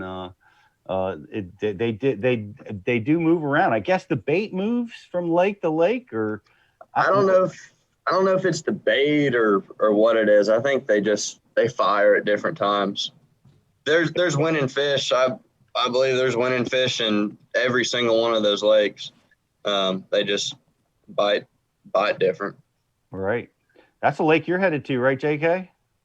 Yeah, in December for the team championship. So we're excited to go there. I've never been there. My partner has been there once in a junior national championship that he did pretty good in, and just excited to fish something different besides Lake Hartwell. I'm in one of those awesome kind of things like the subscribers said. I'm gonna do what Matt. I'm fishing against Connor and Cole. They both through the FLW college qualified to fish the All-American as a co-angler. So we're all fishing against each other next week at Hartwell, and I'm taking Matt's advice. I'm taking different stuff. I'm gonna take a totally different approach because I am not on them over there right now. I want to know what lake they fished. Well, when the show comes out, everyone will see. It's a small lake. It's on the south end of the chain. I got some family members that are fishing a tournament this next week, and I think I know which one it is, but I won't. It's not hard to figure it out. But no, it's a little area and a little lake. I got to tell you, I tried to find them in that lake offshore, and whenever I was there, they wasn't out because I looked hard in that lake. It's one of my favorite lakes to fish. It always has been growing up, just because the reason I like that chain versus some of the other ones in Florida is because there's several small lakes, and you can break down each lake. Each lake has its own characteristics, but they have some of the same overall tendencies. And that's kind of what we fished there, fished the Harris chain in February, and we kind of had the same approach that we had this tournament. You know, pick an area or pick a lake and just break it down, especially when, you know, in our national championships, we only have a couple of days of practice. You just got to pick something and break it down. And that's what we did. We spent, gosh, I think we idled the whole entire lake pretty much. I mean, that's no joke. We idled, side scan the whole thing. And just, that's how we found our fish. What did you find? What did you see on your sonar that let you know that you had something special there? Well, I think the main thing was a combination of stuff. There's so much grass in that lake. Find a couple of areas that didn't have as much grass kind of seemed to be key. And there was kind of a grass point that ran next to it, and I think a lot of bait was hanging around it. One thing when we were throwing our Carolina rigs, you could feel bluegill hit your weight. Usually that's when you'd catch one. You'd feel, you know, one tapping it, one tapping it, one tapping it. I think we might have been dragging through bluegill beds.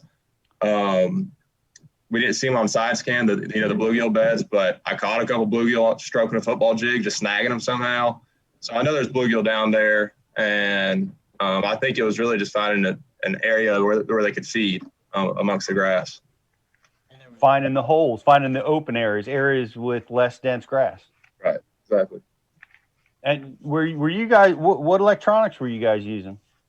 Our electronics are pretty basic. Cole and I both have a boat up here in Tennessee, but we're actually borrowing my father's boat in Florida.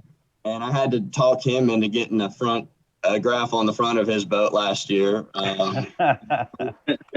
Electronics, you know, that still show the fish icon on them. Yes.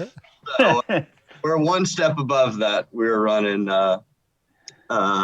He's got a Lowrance HTS 9 in the dash, and not even linked, but on a unit on the front, we got a Helix 7.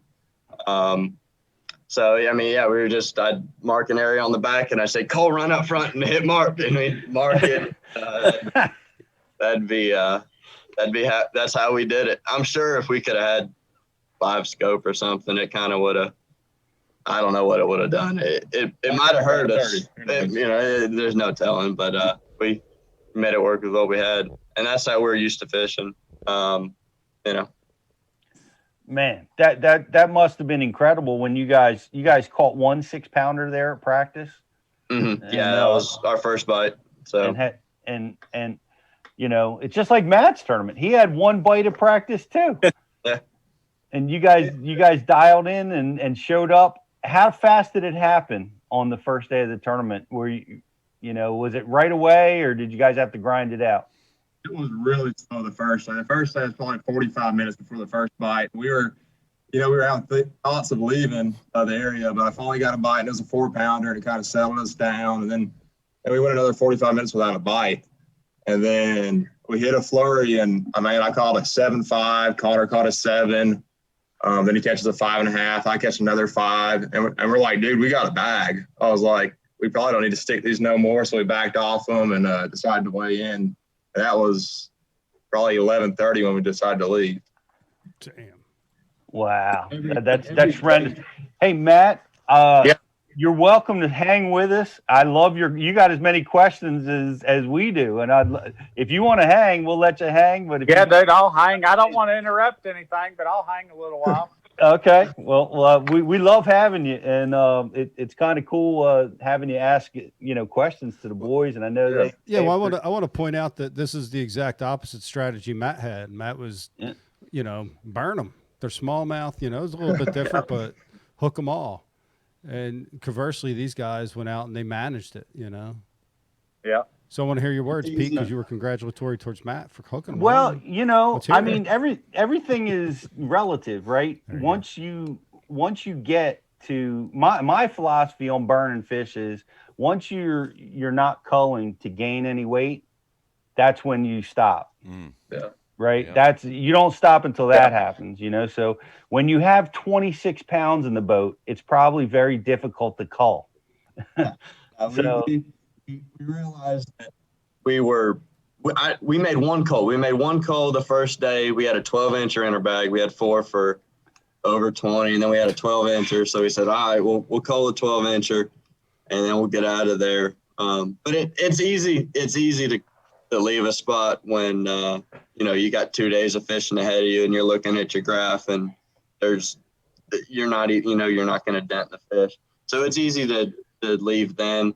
But every day after, when we'd pull off our area, we'd go graphing, and we'd spend a while just looking for some new fish, or see if they moved, or see if they scattered a little bit. And we actually found a new group of fish the first day after we'd pulled off. We found a new group of fish that we ended up hitting and weighing in fish on day 2 and day 3. So practice never ends, even in the tournament. Like we fish new water. Absolutely. Well, and that's great when you that's the luxury of being able to leave. You get some practice time, and you found yourself some new stuff. I was kind of zoning out at 84 pounds, thinking to myself, if you had day 4 and had another 29 pounds, JK, anybody know what Rojas's record is for down at Toho? Toho? He had a single day record, but he doesn't own the 4-day record. Oh, that's right. Yeah, that got broken at Falcon with Paul Elias, and Scroggins was close behind. But what was that? What Dean ended up having? He had over 100 pounds. We're looking at another 29 pounds is 113 pounds. With these guys had the potential for it. But it's just truly just an amazing weight. You guys left them biting on day 1. You went and found some more fish, and you're back on day 2. Take us through day 2. Were you sleeping at all? Were you, we had a lot of fun. We had a little music playlist tuned up for the canal rides, and we had a camera boat on us, and we're jamming out, and we pulled up, and they went to biting early on day 2. We had all of our weight. We had all of our weight by 10 o'clock. So they went to biting quick on day 2. They didn't waste any time. That makes it easy. I gotta know, man. What's the canal playlist? Little bit of everything. It goes from heavy metal to punk rock to rap to bluegrass. I mean, you name it. We have a pretty diverse playlist, and that's fun. It helps us calm down in the morning, and we kind of get our minds right, and take our minds off the national championship. There's a lot of stress. Last year, Connor finished second in it, and we were leading the first 2 days, and we got beat the last day. So that was kind of always in the back of our heads. Even though we had a huge lead going into day 3, we did not want to take our foot off the gas any. And that playlist and that idle zone ride, it actually, I think, helped calm us down a lot. Right. Were your headsets, or were you just blasting it? We got Dad's got a sweet set of speakers in his Triton, and we're above. I'm sure we woke up a lot of the old folks that live in the door canal. I love that. I like these boys. Awesome. That's pretty awesome. It must have been hard to turn it off and start fishing. Oh well, we had 3 canals we'd idle through. We'd jam out in the first 2, and then we'd save the last one to calm down. We'd get the net out, put the light in the box, and we'd get our game faces on. So. Okay, so we're awesome. getting out. We're cruising through those first 2 days. Just a tournament aside, day 3, you get to go sit on them. You left them biting both days. You got to just be excited for the pure fun of sitting on this wad of fish all day long. Absolutely. But I know you guys had some crazy things happen on day 3. I want you guys to talk about both the fun of, blowing through that school. How many did you catch? All that, to the crazy, crazy things that transpired. Yeah, I mean, it kind of started on day 2, and maybe even before that. But on day 2, I hook one. It went 714. I set the hook, and these fish in Florida, they're strong, man. They be right under the boat. It jumps, comes back down, and Connor nets it, and my hook's almost straight out. And Connor looks at his mouth. It had a hole in its mouth where the hook had ripped out, and it rehooked itself when it jumped. So it didn't come out. That's kind of how it all started. And then you roll to the last day of the tournament. I set the hook on an 8-pounder. My rod snaps. I point the rod straight out and horse them in. Blind doesn't break, nothing. A little bit later, Connor sets the hook on a 5-pounder. It jumps over the Ultrex on spot lock, gets wrapped up in the trolling motor. He pulls out the trolling motor, still running. I hit the button. I grab the line and grab the fish, and it stays on, doesn't break the line. To make everything crazier than that, man, we had a weird feeling all week that we're just going to have some motor problems, man. And me and Connor were both believers, and we were just praying, God, just let us get back in, let us get the way in, and if the boat wants to shut off, then so be it. And man, the craziest thing happened. We get done fishing, we save ourselves plenty of time to get back. As soon as we check in, I go boat number 1, and the motor shuts off, and the fuel pump went out. We couldn't get to start again. And man, you just talk about giving you chill bumps and just knowing that there was a plan from the beginning. It was pretty incredible. It was just our week and our time to win. I'll say, you won by 26 pounds. That was pretty impressive. I think you probably needed one fish on the last day. Yeah, we needed like 3 pounds or something like that. 3 Hold pounds. On. You won by 26 pounds. Where you at, Riz? that must have went by me. I mean, that's such an astronomical number. That's incredible. That's it's incredible. Yeah, it was pretty unreal. They could have won it in 2 days. They skipped the day. Yeah, you guys definitely had outside help from like another being, dimension, something. That's incredible. Yeah, there was another force at work on in that event. It's kind of like Matt's story too, and it's like when you're going to win, it's like a freight train out of control. It's like there's almost nothing that can stop it, and man, that happened to you guys for sure. I mean, come on, you got wrapped up in the trolling motor, you caught that fish, you broke your rod, you caught that fish. I mean, you caught everything. Did you miss anything? Did you have anything go wrong? And we actually did. Pole, the first day, Pole had a couple just come off. It was weird. We should have had probably 35 the first day if I would have got everything in. Wow. That's part of it. I truly would have hated to see what would have happened if we would have connected on everything this week. I broke off 3 times the last day. Don't know what happened. Just stuck them and broke. It's just one of those crazy things. I changed line every single night when I came home or got back to the hotel. Just stuff happens on the water. But yeah, we had a couple things go wrong. We didn't fish especially clean either. So I mean, that makes it even crazier that we had the days that we did. Yeah. You guys were on such a dominant pattern that you could afford to make mistakes. Yeah. Yeah, we had a little bit of a buffer. And going into this tournament, we could see, we looked on the forecast and everybody knew it, that we were getting a little cold front.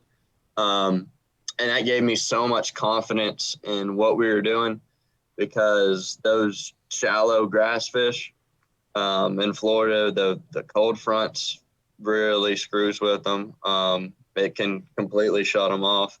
And I don't know that it necessarily completely shut them off, but it made the bite tricky, and it moved some fish around. But the offshore fish stayed the same. And, I knew that's how it was going to be. That's why we had no doubt that if we didn't do well in this tournament, it was going to be our fault. Well, JK, you and I just talked about this, that the offshore bite can survive the cold fronts down in Florida. It certainly happened for you guys. Yeah. Tell me about this. You guys finished second last year, first this year. What's going on at your college, man? You guys have got this thing figured out. What's that program like? Are you practicing a lot, fishing a lot? What's it like at school? It really is a good program. We got a lot of very, very good anglers, and for a lot of these tournaments, we don't get to practice as much as the other teams. A lot of them will be down there for a week, and we'll get 2 days of practice. But it's just, I think, we do our homework beforehand. We do a lot of map study and get a game plan going before we go there, and just being willing to adjust, man. It's, don't get so dialed into something that you're not willing to change at any moment. And kind of like Matt said, just rolling with his gut, and it makes you good at finding fish quick. We'll go there, have a day of practice, and we got to catch them in the tournament, whether we're on them or not. So you just got to be ready to adjust. How many tournaments we just completely scrap everything and just gone fishing like we know how to do, and just caught fish. Hartwell this year, right off the top of my head, we went spot fishing. I think we had a day and a half of practice, something like that. Spot fished, and that was obviously not working out for us. It wasn't going to work for us, so we just went shallow the day of the tournament, and we had a respectable finish. We didn't blow it out or nothing, but just being able to, that's what college has taught us both. I guess is what we're trying to say, is just be able to move on your feet and be versatile. That's the massive lesson, right? That's the lesson that we're all talking about, throughout the entire tonight show. And one of the cool things, Connor, when we were talking about before the show got started, I was asking you if you're still on cloud 9, and you're like, well, no, I had to go back and take an exam the next day. Yeah, and I'm looking at my phone right now. A teacher opened up a test for me at 8:00, and I wasn't even thinking when I talked to him this morning. I forgot I had this going on. I'm probably gonna miss that test. It's back to reality pretty quick, but it is what it is, man. Well, you have the dean call the dean. We'll get it squared away. I appreciate that. Work something out. We'll get you a few days pass anyway, But so what's next for you guys now that you have this big win? What's next? The next big thing is the Bassmaster bracket. We got that in a couple weeks on Lake, and man, that's a great opportunity to make the Classic. We were fortunate enough to make it our last year, and losing it then and not making it, and we're getting another chance. So we cannot wait for that one. Yeah, we have the opportunity in that tournament. What they do is they break, if anyone's not familiar with it, they break the teams apart and go head-to-head with different people. They take the top 4 from this last tournament that we fished, the national championship, and we face off, and it's single elimination. I mean, if you don't catch them that day, you're going home. And the winner of that gets to use a boat and a truck wrap for the school. For the year, you get a Bassmaster Classic berth for this year, and you get your opens paid for the year, which is huge. I mean, that's a jump start for a career right there. All through, for college, we had a kid on our team do it my freshman year, Jacob Fouts.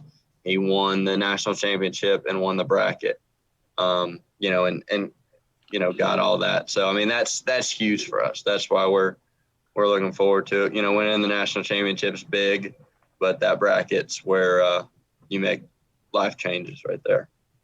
No kidding. That's an amazing. I mean, we were just talking about the Federation and what's available through the Federation and what Bass is doing with the college program and making that available. That's fantastic. And wish you guys the best of luck down there. Matt, do you have any advice for Lake in late fall for the boys? Well, we can't get any. We can't get any info. Can't get public any information, info. Boys. This is public information. That's right. This counts. I asked the question. You're just listening in. Yeah. I heard there's some punching mats down on the south end, or fishing for spots up the lake, swim baiting. Lake has grass in it? Dude, that's what I'm hearing, punching mats on the south end. That's news to me. Wow. That's for real, 100. It's the time of year for punching mats.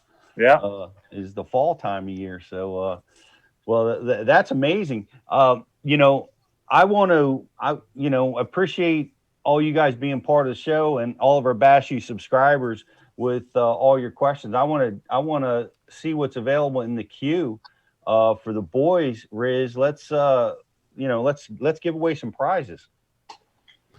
Yeah. I got one first. Hey, Matt, Pat Renwick wants to know if you want to, you can't talk about it, but if you wanted to make an announcement of sorts. Yes. Me, Pat, and another Elite Series angler. Long-haired hippie freak. Yeah. Long-haired hippie freak. May or may not be coming out with a little something this July for everybody to watch. What? Sounds intriguing. Okay. What is this going? Is this going to be a YouTube project? Is this going to be a ABC network television project? What are you guys up to? Netflix. I cannot say the platform yet. The Gilmore Boys? Nice. Oh gosh, that was good. That has to be the name now. I mean, that can't Pretty be close. trademarked, right? Right. Oh, okay. Any more details you're willing to give up? No, man, that's all I can give up right now. Okay. It's gonna be an adventure, I promise. I will look forward to hearing more details about that. Lots of announcements of the upcoming announcements. Stay tuned. Yep. It feels like the Ike Live show. Yeah. We're announcing that there's going to be a big announcement. Yep. It's coming. All right, Riz. Let's hit the IM board. Yep. So the big rig wants to know from Connor and Cole, how long was the leader that you guys were using on your Carolina rig, and what made you decide? This is funny. This is a question we got a couple times this week, and makes us feel pretty stupid. But we'd start with the leader about 4 foot, about that big, I'd say, and by the time we'd bite it down and retie and cut it down and retie it, it'd get about that long. And once it got about that long, we'd cut it off and tie on a new one that's about that long and work that. I mean, The second day of the tournament, by the end of the day, we pulled off our main stretch and we started fishing brush piles. I was throwing a leader that was probably 4 inches long, and I caught a 4.5 pounder. Didn't help, but it really didn't seem to matter. That's awesome. While you were retying the leader, were you fishing around shells? Did you get any damage on the line above the weight? No, it was just fishing. We caught so many fish. Big fish got teeth, man. And they were choking it. So we'd get teeth marks on our line, and it'd get frayed like that. So we'd have to retie every. I like to retie every fish if I can. I remember. Yeah, I caught a Florida bass over 6 pounds once, and when they get big, they have super sharp teeth. They really do, those Floridas. Yeah. Yep. What were the baits you guys had on the back of those rigs? We threw a couple different things. Most of the time, I threw a 6-inch Yamamoto Senko green pumpkin, and we're in Florida, so you had to dip the tail and spray it with a little secret sauce on it. Scent's big in Florida. Whether it helps up here or if it actually the fish like it more, I don't know, but I do it. Throwing that and a Zoom centipede. A Zoom centipede? Wow. That's like opposite day, Yeah, it didn't. I like the 6-inch Senko, but sometimes it'd slow down, and I'd put on the little centipede. What power came out with a ridge worm, a really cool slender style big worm that has a lot of action. And I switched to it on day 2. And I think it was a plum melon or something like that. And caught some big ones on day 2 and caught most of the fish. We like four of the 5 fish we weighed in the last day was on that new 6 cents ridge worm. Yeah, I saw that. It's an odd looking worm, and it's interesting that you use that. You talked about scent. I know the Berkeley stuff has been phenomenal. Guys talking about that max scent for smallmouth. And what were you guys? What scent? What are you guys putting on there? What juice? It's an old Bang. I was in an aerosol can. Bang. Bang. Oh my gosh. Remember These Bang? guys went BTC? so old school. Oh Yeah, man. old school. Well, hey, I grew up with that stuff. I grew up fishing with the old guys. So the Bang and the Spike It and the the old Producto worms. Old Producto worms didn't get any airtime, but they were in the boat. Wow, Producto worms. Oh my God. Were you using a color selector too? Jeez. Every morning before blast off, we drop it in the water. Did your boat have oars? No, we had an old Trex. There you go. Very nice. I don't know if you guys knew this or not, but when Pete started fishing, he actually fished out of an ark. Really? Yep. We used a sail for a troll motor. But Riz, let's ask some questions to the Bass U or from the Bass U group. I got a comment on while you're looking. I got a comment on Facebook from Ryan Crowley. Paul Elias's record is 132 pounds. Just so we know. So you guys were getting there. Yeah, that would have been steep. Yeah. You were sniffing it, but that was a long way away. That was probably on the man's jelly worm. Ding, ding. On a Carolina rig. That's the same thing. Was it? He Carolina rig the plum's jelly worm and the man's jelly worm, and then he kneeled and reeled that man's 30 plus. Yeah, the 30 plus crankbait. Old 30 plus. Kneel and reel. Wow. I'll Down remember there. that. It's amazing. School bus color. School bus color. Old Yep. school. Dude, the Carolina rig dominated that tournament, though. I mean, second place was Terry Scroggins. He had like almost a 50 burger the last day. Carolina rigging a 10 or 12-inch worm.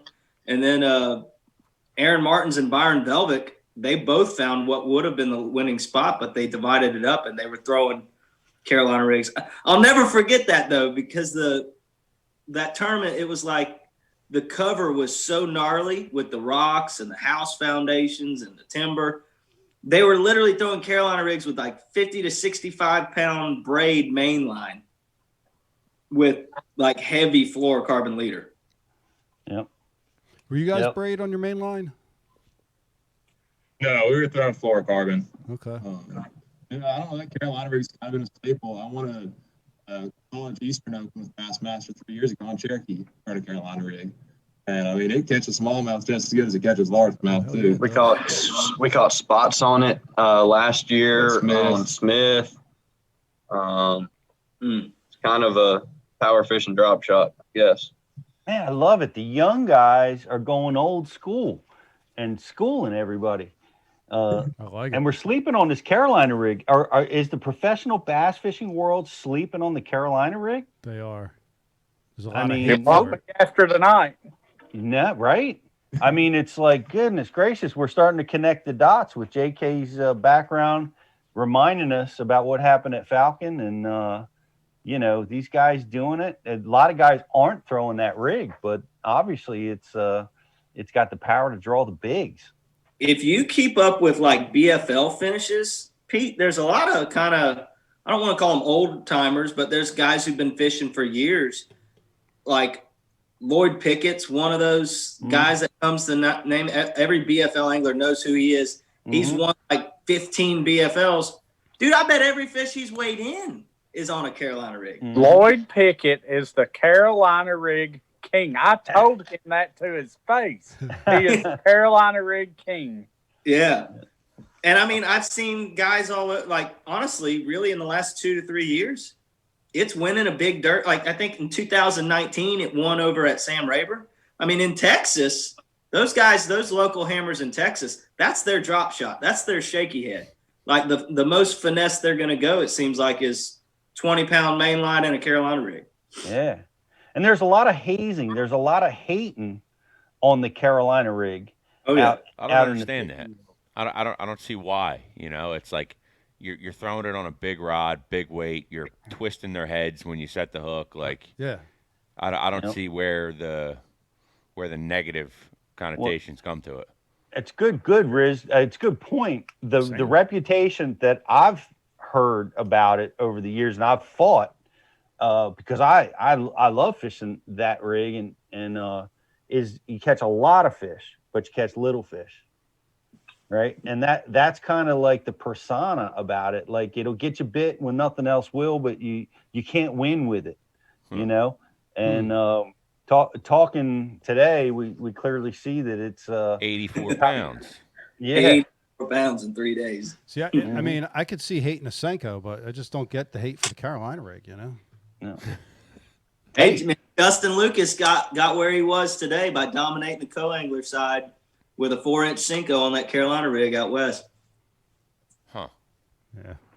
There you go. Carolina, the Senko also was on the back of some of the Carolina rigs these boys were throwing. Yeah. So Senko was key for me this past weekend too, but it is what it is.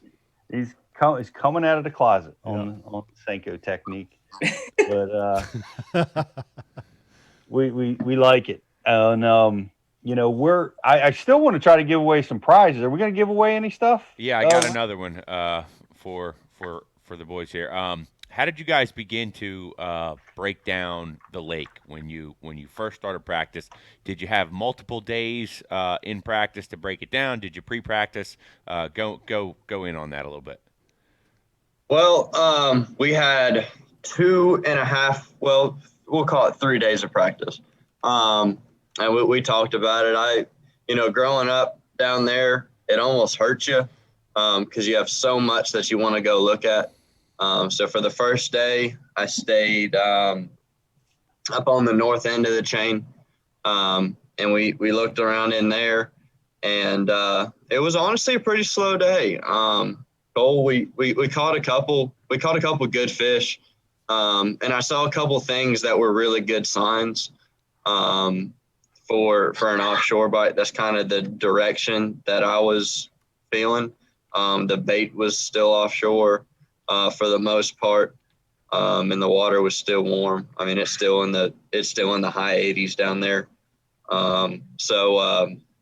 But yeah, and then day 2 of practice, we went down on the south end of the chain. That's kind of where I feel a little bit more at home. And we had a little bit better day. We found some more fish. So we decided our last day of practice, we were really going to just idle and zone in, and try to find some more fish, because we figured out, we decided that we were going to swing this tournament, and fish offshore, because that's how 3-day tournaments get won out there.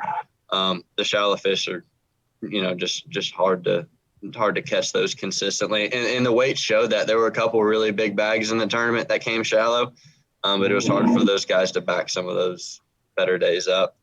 So yeah, that's how we did practice. Just narrowed it down, and by the final day, we kind of were zoned in.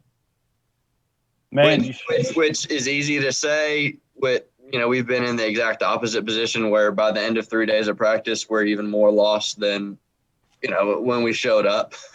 But this tournament, we were kind of able to narrow something down. Heck yeah! I mean, that was amazing. I can't believe it's in the high 80s down there. That's, it was hot. Yeah, my part of the country's really cooling off. Guys, I want to just take a moment. I want to thank Matt Robertson for hanging out with us tonight and sharing all that knowledge. Appreciate it, buddy. Appreciate it. It was an honor. Thank you, Matt. Yeah, I appreciate it. It's good talking to you boys. Y'all keep on doing what you're doing. Yes, sir. We will. Matt, guys want to follow you on Insta. How are they going to follow your path to the Elite Series? _fishing, and Matt Robertson on Facebook. Outstanding. Well, we'll be pulling for you, man. Great win. Congrats again. Hey, I got one more. I got one more thing, Matt. Since you ruined the first trivia question, I'm sorry. No, that's good. It was actually bad. I about died whenever I heard that. I want to see if you can ruin this one too. Okay. Whose 3-day record, 3-day BASS record, did these guys break? This is for you, Matt. Oh God. I think I know. I don't know. All right. We'll throw it to the message board then, Rich, on the Bass U Live or whatever. What is it, Pete? All right. BassU.TV/live. Use code BULive30 for 30 days free of over 700 of the best instructional bass fishing videos on the web. And Ike, you've been hanging around him too much, BTC. I don't think Ike has gotten our website correct yet, but he keeps trying. That's right. But hey, Matt, we're going to let you go. Want to wish you best of luck with the Gilmore boys. Coming up, we look forward to the announcement of the announcement, buddy. You have a great night. Thanks, man. Appreciate y'all. Have a good one. You the man, Matt. Thanks, Matt. Get that hot dog, buddy. The Gilmore boys. That was funny, Ray. Yeah, it was. That was good stuff. I think I have the answer to this question. Is this our trivia question for the night? Oh, you don't know the answer, Rich? No. I think I know that answer. This is not our trivia question for the night, Pete. Okay. We're actually going to reference back to one of the critical pieces of information for our trivia question later in the show. But the winner of this question on the message board, you got a Bass U official camo hat headed your way. So we're still looking for that answer. No, it just came in. It just came in at 9:09 p.m. Pete's not.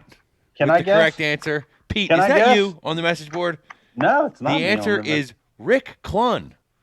Rick Clunn was the previous. I was trying record to holder. guess before you gave the answer. I was going to some Byron Velvick at it, but are you sure about that answer? Yeah. Really? 3-day tournament? When did Clun catch that 83 pounds? I don't know. 80. Huh. Brian? So, yeah. Hey, I'm disputing the answer to that question. Google. But we'll give it to Pete's Knot anyway, because that's what we said it was. But That's right. no, it's good. I remember Rick had the St. John's River, right? That's his latest big win with a massive 29-pound bag that came in. And I don't know if that was record-setting weight or not, but you very well. I thought Byron Velvick had it at Clear Lake. I'll take it easy with Byron Velvick. I thought he had I thought he broke the record out there. Nah. But it is Did you know that Connor has a scholarship to go to Bryan University? No. Yeah, Is that tell a us about fishing that, Connor, 'cause scholarship? That's amazing. Cole and I both do actually. Man. Yes, sir. It's a fishing scholarship. It's kind of hard to believe. It doesn't even sound right, but we do. Man, that's amazing that it happens. And I know like there's other colleges around, like DBU has a lot of scholarships, but a lot of schools are offering partial and even full scholarships for fishing. That's amazing. That's so exciting. I wish it existed when I went to school. Yeah, you really hear that a lot. Over the past 6 years, college fishing has exploded. It went from being 20, 30 boats and a lot of them tournaments to start with, when Jordan Lee was really good, a lot of times there's only 40, 50 boats. And now, down to the cap on tournaments, so many college teams. I don't know the exact numbers, but we're having 250 boats almost at every single tournament. So it's a rapidly growing sport for sure. Man, well, that's terrific. And Bass does a great job. I know FLW has their set of tournaments. Do you guys fish on both sides, or do you just fish Bass tournaments? We fish Bassmaster and FLW, and the Bella series. We fish everything we can. briefly. We actually just finished.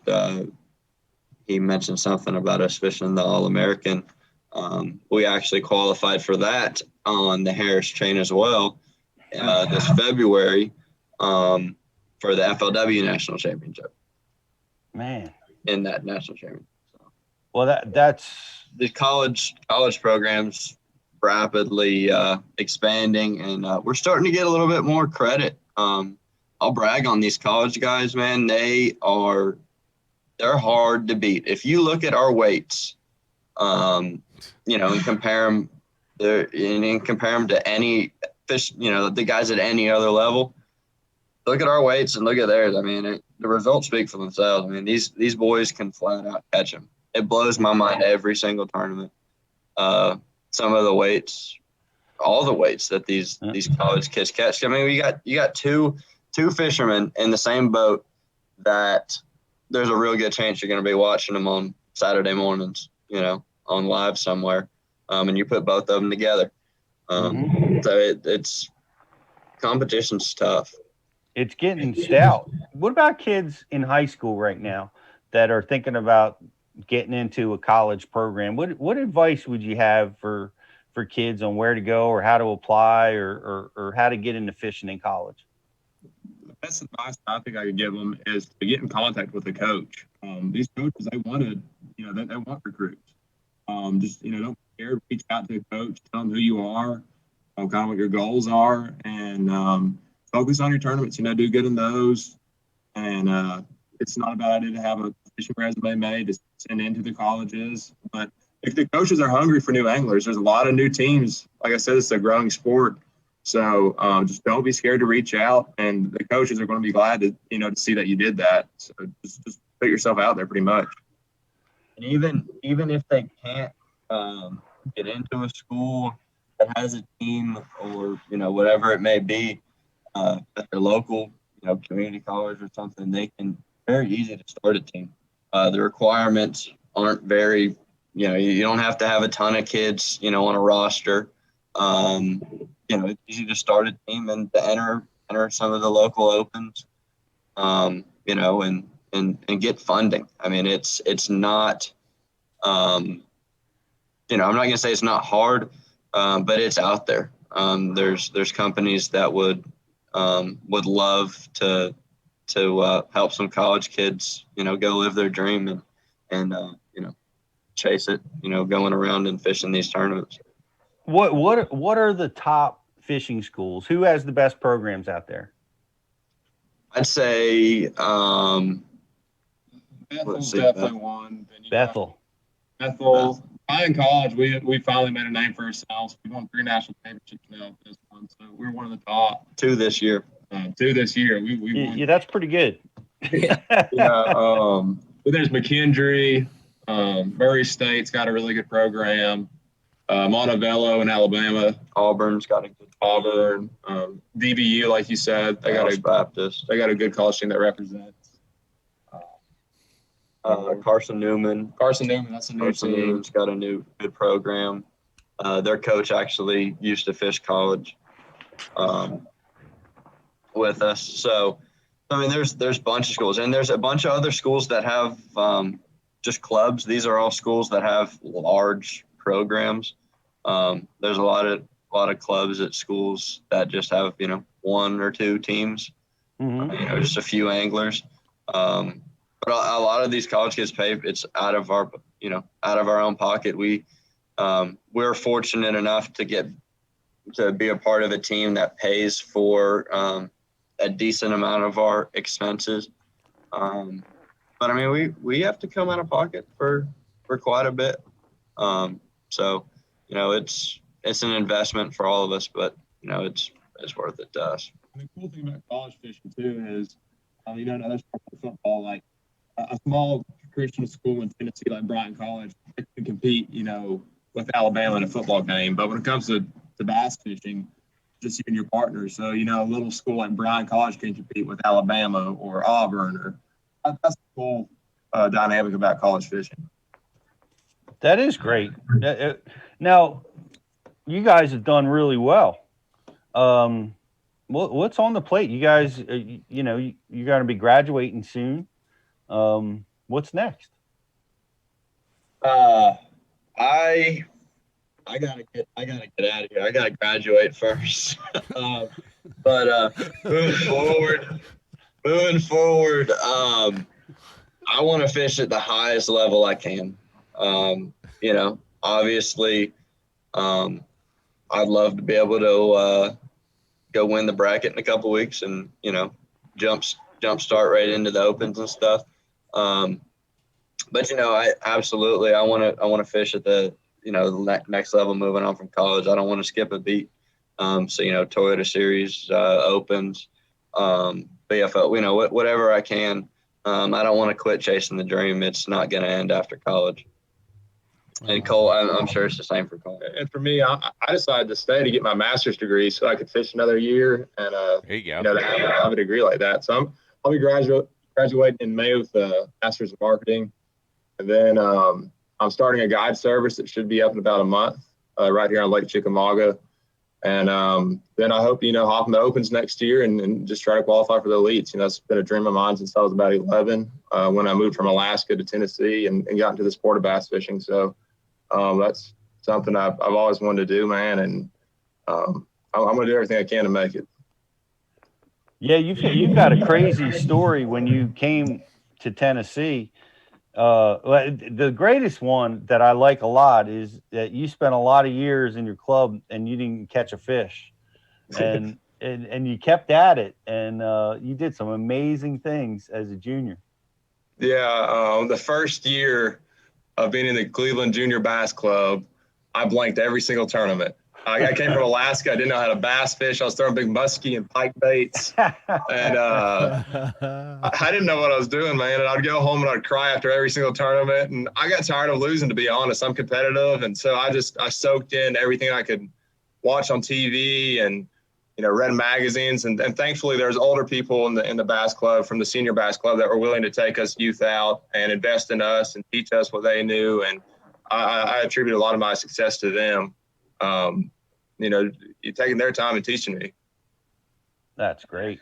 And you won like the national or state championships. Yeah, I won the state championship when I was in the junior bass club.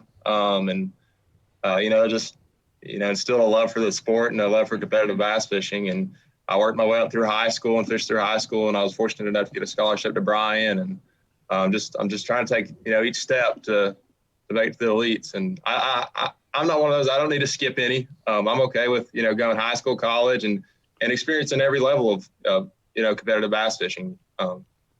So yeah, that's kind of my story. Do people look at you sideways when you tell them you got a fishing scholarship to college? Yeah. A lot of people think it's cool, though. I mean, it's just a good, talking point at family reunions and whatnot. But yeah, a lot of people are shocked. They're like, "Oh, that's the coolest thing I've ever heard," or they think I'm joking to start with. But it really is an awesome opportunity, and it's super cool to be part of it. Yeah. Cole, where did you live in Alaska? Fairbanks. Okay. You get back out there much? I haven't been back since I left. Okay. When I moved here when I was 10, but I'm hoping to go back this upcoming year. Actually. Your family military? No, it's just something my dad always wanted to do. He was a U.S. Marshal, and there's a job opening in Fairbanks, Alaska, and he jumped on it, and that's where me and my little brother were born, and he just wanted to live the Alaska experience. Yeah, I was there for a week. It's pretty ridiculous. I'd love to get back. Yeah, it's a cool state. Yeah, it's very cool. And so we got another trivia question. Aside from Rick Clunn's record, who else might they have beaten that may have had a better bag than Rick Clunn? Allegedly, probably. Oh my God.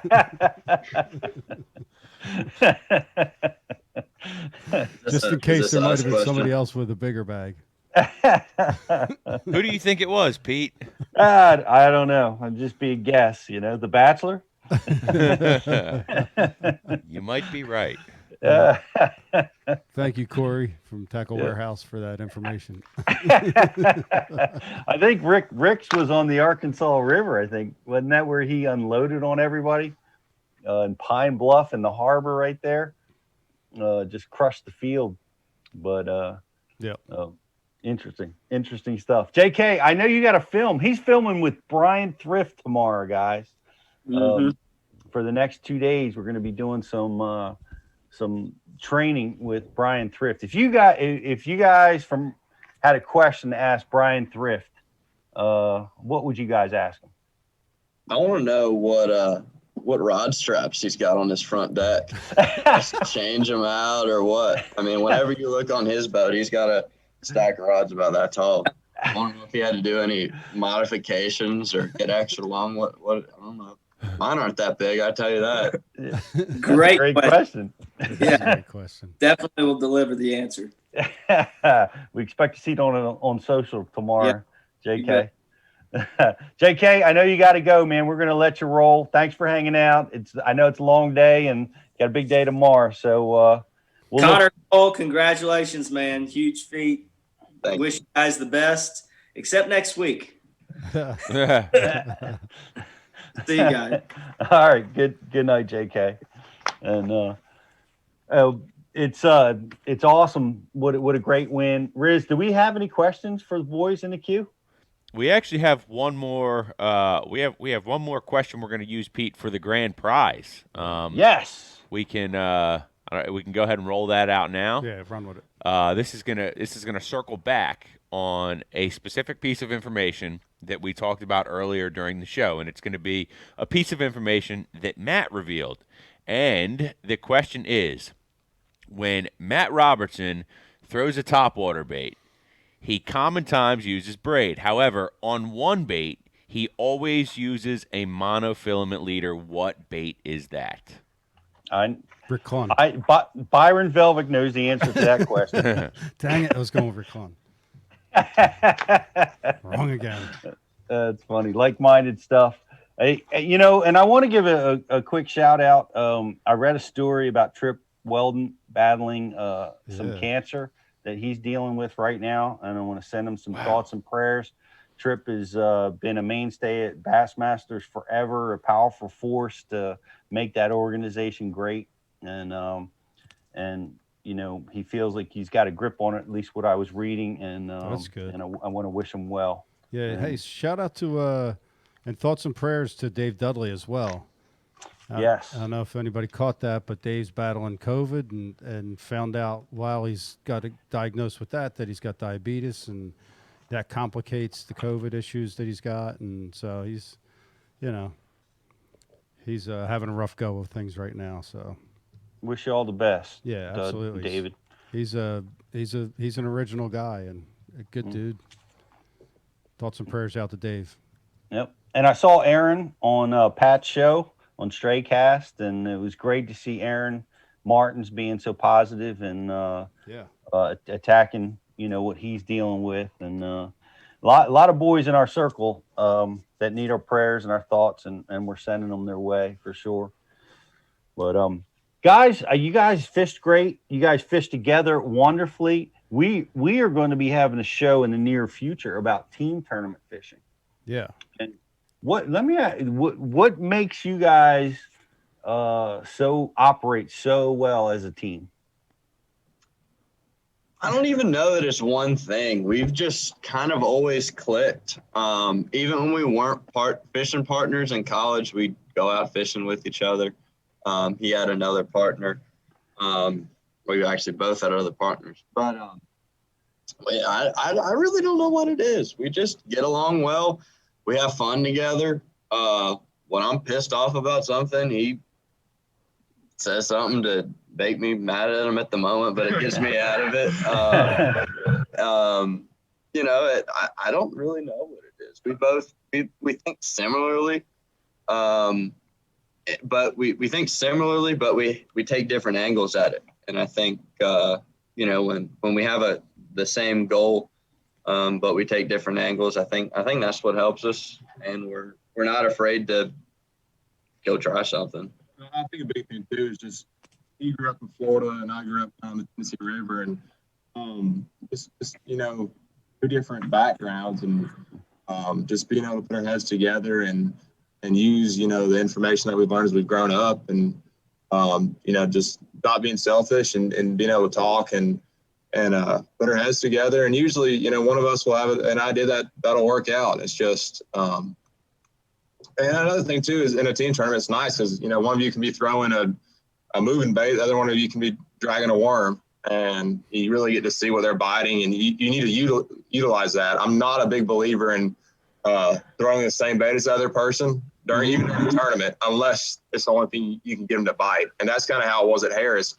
We didn't really want to catch them on a Carolina rig, but it was the only thing that bites. So we both had one tied on. I caught one on a football jig, stroking it on day 2. But besides that, I mean, because I wanted to catch them on a big swim bait. I wanted to look cool for ESPN.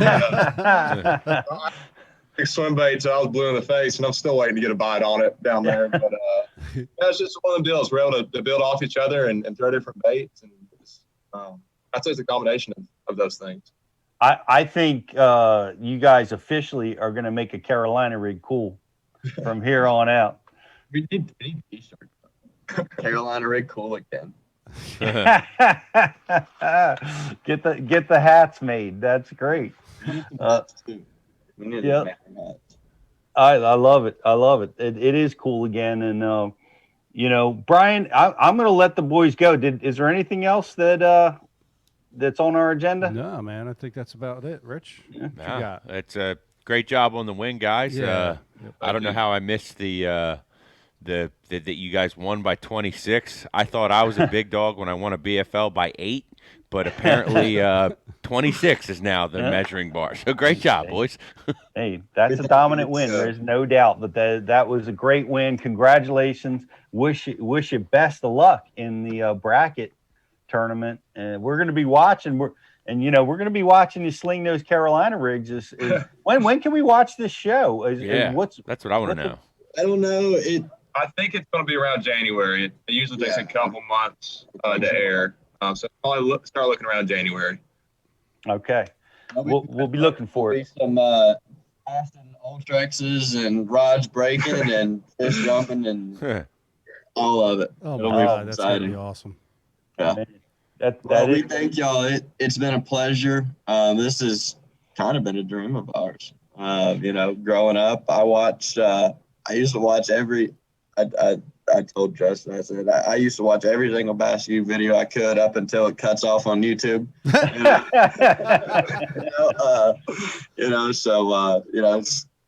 It's a dream, you know. We're living a dream. I appreciate that. Well, when you graduate, you can get over and get subscribed.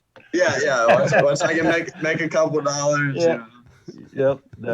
That's great. Hey, well, we appreciate the support. It was awesome.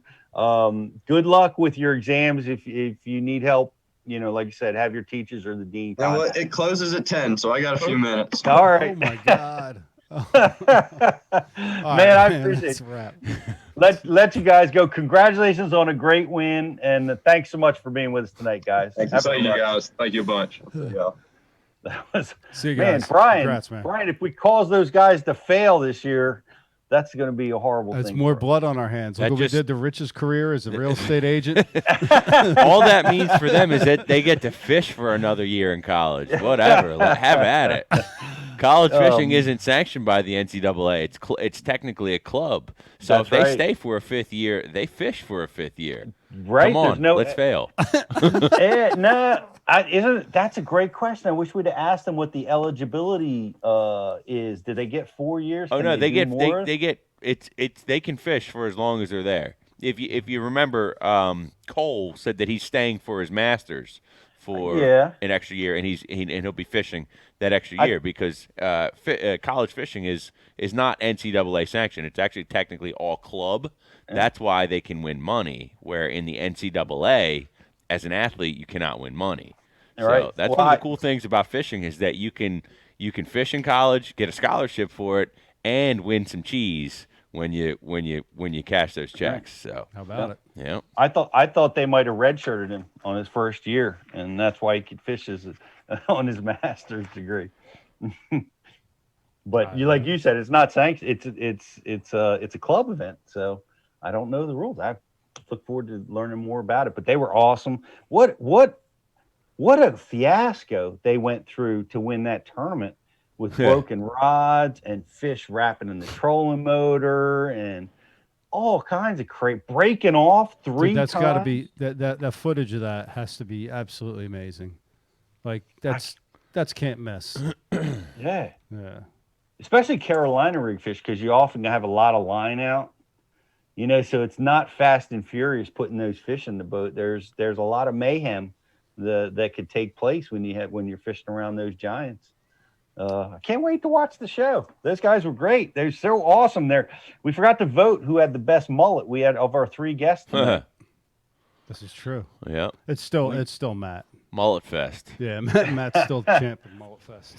Yeah. Well, they're fans of him. That's pretty cool. Yeah, that was really cool. Yeah, man, those kids I think we'll be hearing their name again. Oh yeah. Yeah. It's not the end of them guys. I mean, once you catch that kind of the confidence, your confidence has to go through the roof that you have the capabilities to deliver that kind of win, and they've both been in right there sniffing the lead. We're going to see some more things, maybe some Lee brother action coming up from those guys. We'll see. They're not brothers, but yeah, I got you. Yeah, the success level. You know what I'm talking about. Yeah. What do we have left? We did our trivia question. We have a like and share giveaway. Riz, do you have a winner for that? You gonna put that together for us? I still got to put it through the randomizer, so that gives everybody another couple minutes here to like and share if you haven't already. It's a $50 TH Marine prize pack, guys. So if you're watching right now, you're still on Facebook, like and share tonight's feed. Make sure you got your notifications turned on. Enter yourself in to win a $50 prize pack from TH Marine. Also, we have some stuff going on at Bass U TV. We're releasing some new content this week. We have spy baits coming out with John Cruz. Later this week, we're releasing a practice segment from Davey Height on how he practices for tournaments. And then also coming up to the queue, Cranking Grass on the Water with Kevin Van Dam. That's going to be an outstanding release. So, guys, all the more reason to get signed up for Bass UTV. Use the code BULive30. Get unlimited access 30 days for free to the Bass University TV website. Get all the best information on how to catch more big bass. As well as the next release in line at David Dudley, who we just talk about, but he talks about swim baits. Is that right? That's going to be released on November 12th. Yeah, we had a meeting last week, Pete, and me, you, and Rich were kind of planning out the next couple months, and Dudley was on our list for upcoming guests. We'll, obviously he's going through something right now, so I don't know if now's a good time or not, but he is on our list for upcoming guests for this show. He's one of the winningest anglers in the sport. He's got most money all time in FLW. Yeah, his earnings are at the top. Yeah, and but he has such a such a definitive way to look about fishing, and divisive, because he flies in the face of conventional thinking, and he just calls it like it is, and I love that about him, and I like that he's an instructor at Bass U. Yeah. Love to have him on the show. So next week we'll have a winner from this Lake Fork event, and AOI should be wrapped up as well. Shout out to David Mullins, who is currently leading the points. How about that? In the AOY race. You can see an interview with him over at Bassmaster.com. And our friend David Mullins out there. There's so many. There's actually, in my guesstimation, there's about 10 guys that have a shot at it, probably legitimately 5 or 6 guys, but it has tightened up since this last tournament, which was so difficult for everybody. And Clark Wendlet dropped out of the lead, but he's still right there. I think he's in 3rd place right now. Yeah, Pete, let's talk about this. So when Bass redid their schedule due to the the COVID, what went on earlier this year with everything being locked down and canceled, I was so excited for fall fishing, right? Mm-hmm. And we've seen some of the absolute toughest events the last handful of events. this isn't the fall, right? Would you consider this, especially a lot of these southern lakes, like they're it's really transition right now? Would you call that fall fishing, or would you call that transition and the fall fishing's coming?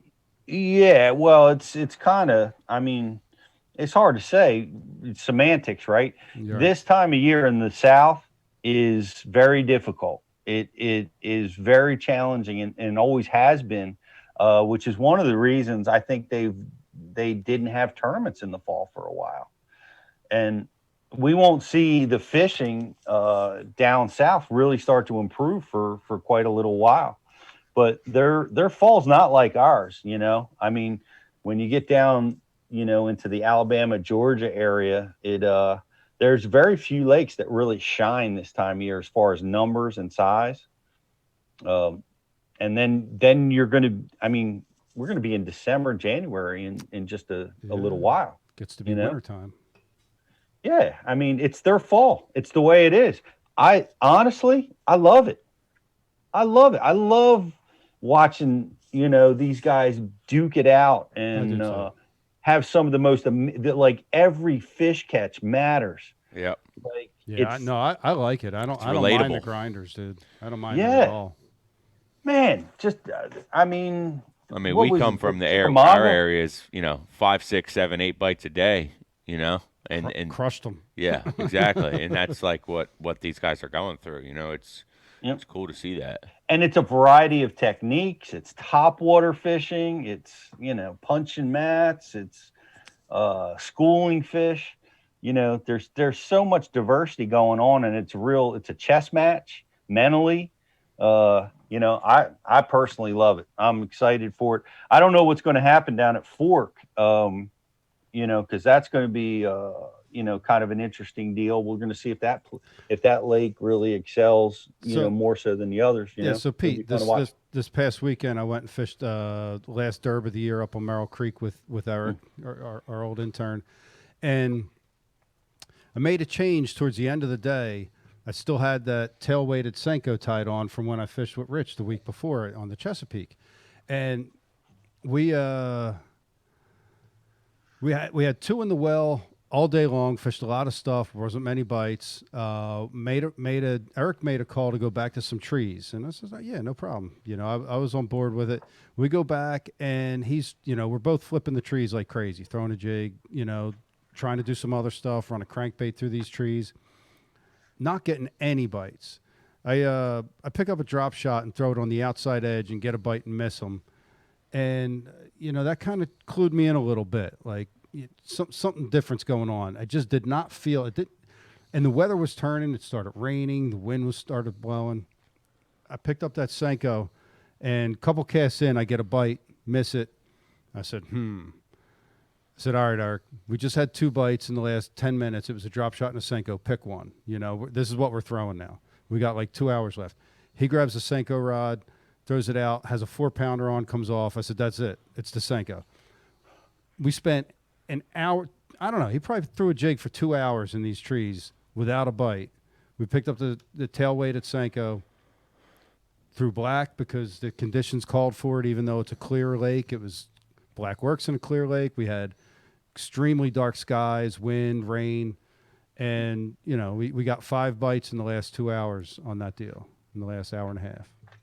I'm cutting that clip for social media. I know. Look at what you're learning on Bass U TV, Brian. Well, I didn't say I liked it. I just said it works. I never said it didn't work. Because it works too well. That's the problem. Yeah. Anybody can catch them on it.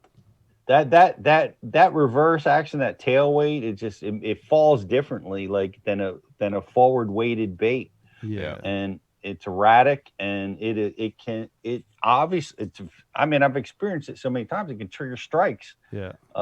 Better than other tools. Now, don't get me wrong. I got a jig tied on all the time. Yeah. And, you know, but you got to mix it up. There are times when that fall it's all about the fall, and it just gets more bites and bigger bites, you know, which is huge for it. And 0 on the jig. Yeah. Yep.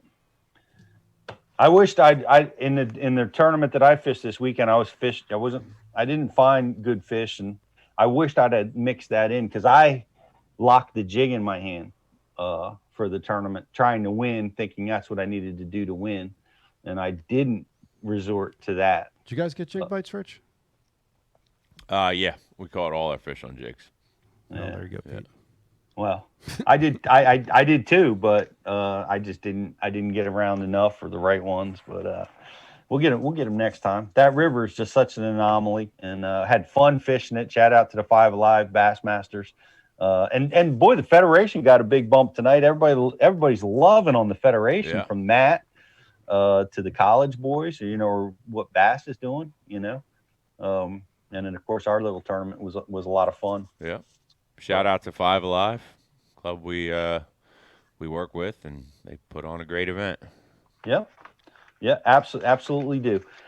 Guys, thanks for watching. We're going to have another Bass U Live next Tuesday. We're going to hopefully be talking to the winner, the AOY from Bassmasters. I'm going to be looking forward to watching that stuff live. And look over to bassu.tv for the new releases. If you haven't subscribed, go over to bassu.tv. Try it for 30 days for free. And check out the new Bass U app. If you haven't used the app yet to watch Bass University, you're going to love it. Let us know what you think about it. Appreciate you guys all hanging out with us tonight.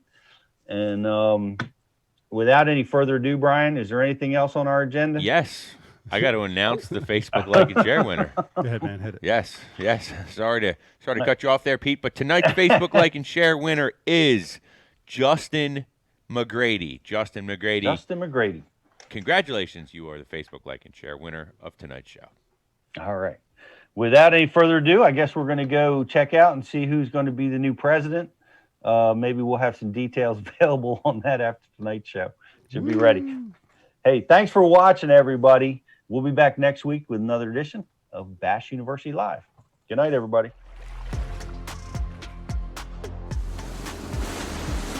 One thing that's happened that's probably advanced our electronics more so this year than anything that has in a while, C-Clear Power wiring harness. These units are designed to do a certain thing. If you're not getting enough power, enough wattage, enough voltage, they're not going to perform the way they're supposed to perform. C-Clear Power wiring harness fixes that problem. One of the great things about the C-Clear Power harness is it doesn't matter what brand of unit you have, it doesn't matter what kind of boat you got. The thing that you want from the C-Clear harness is power.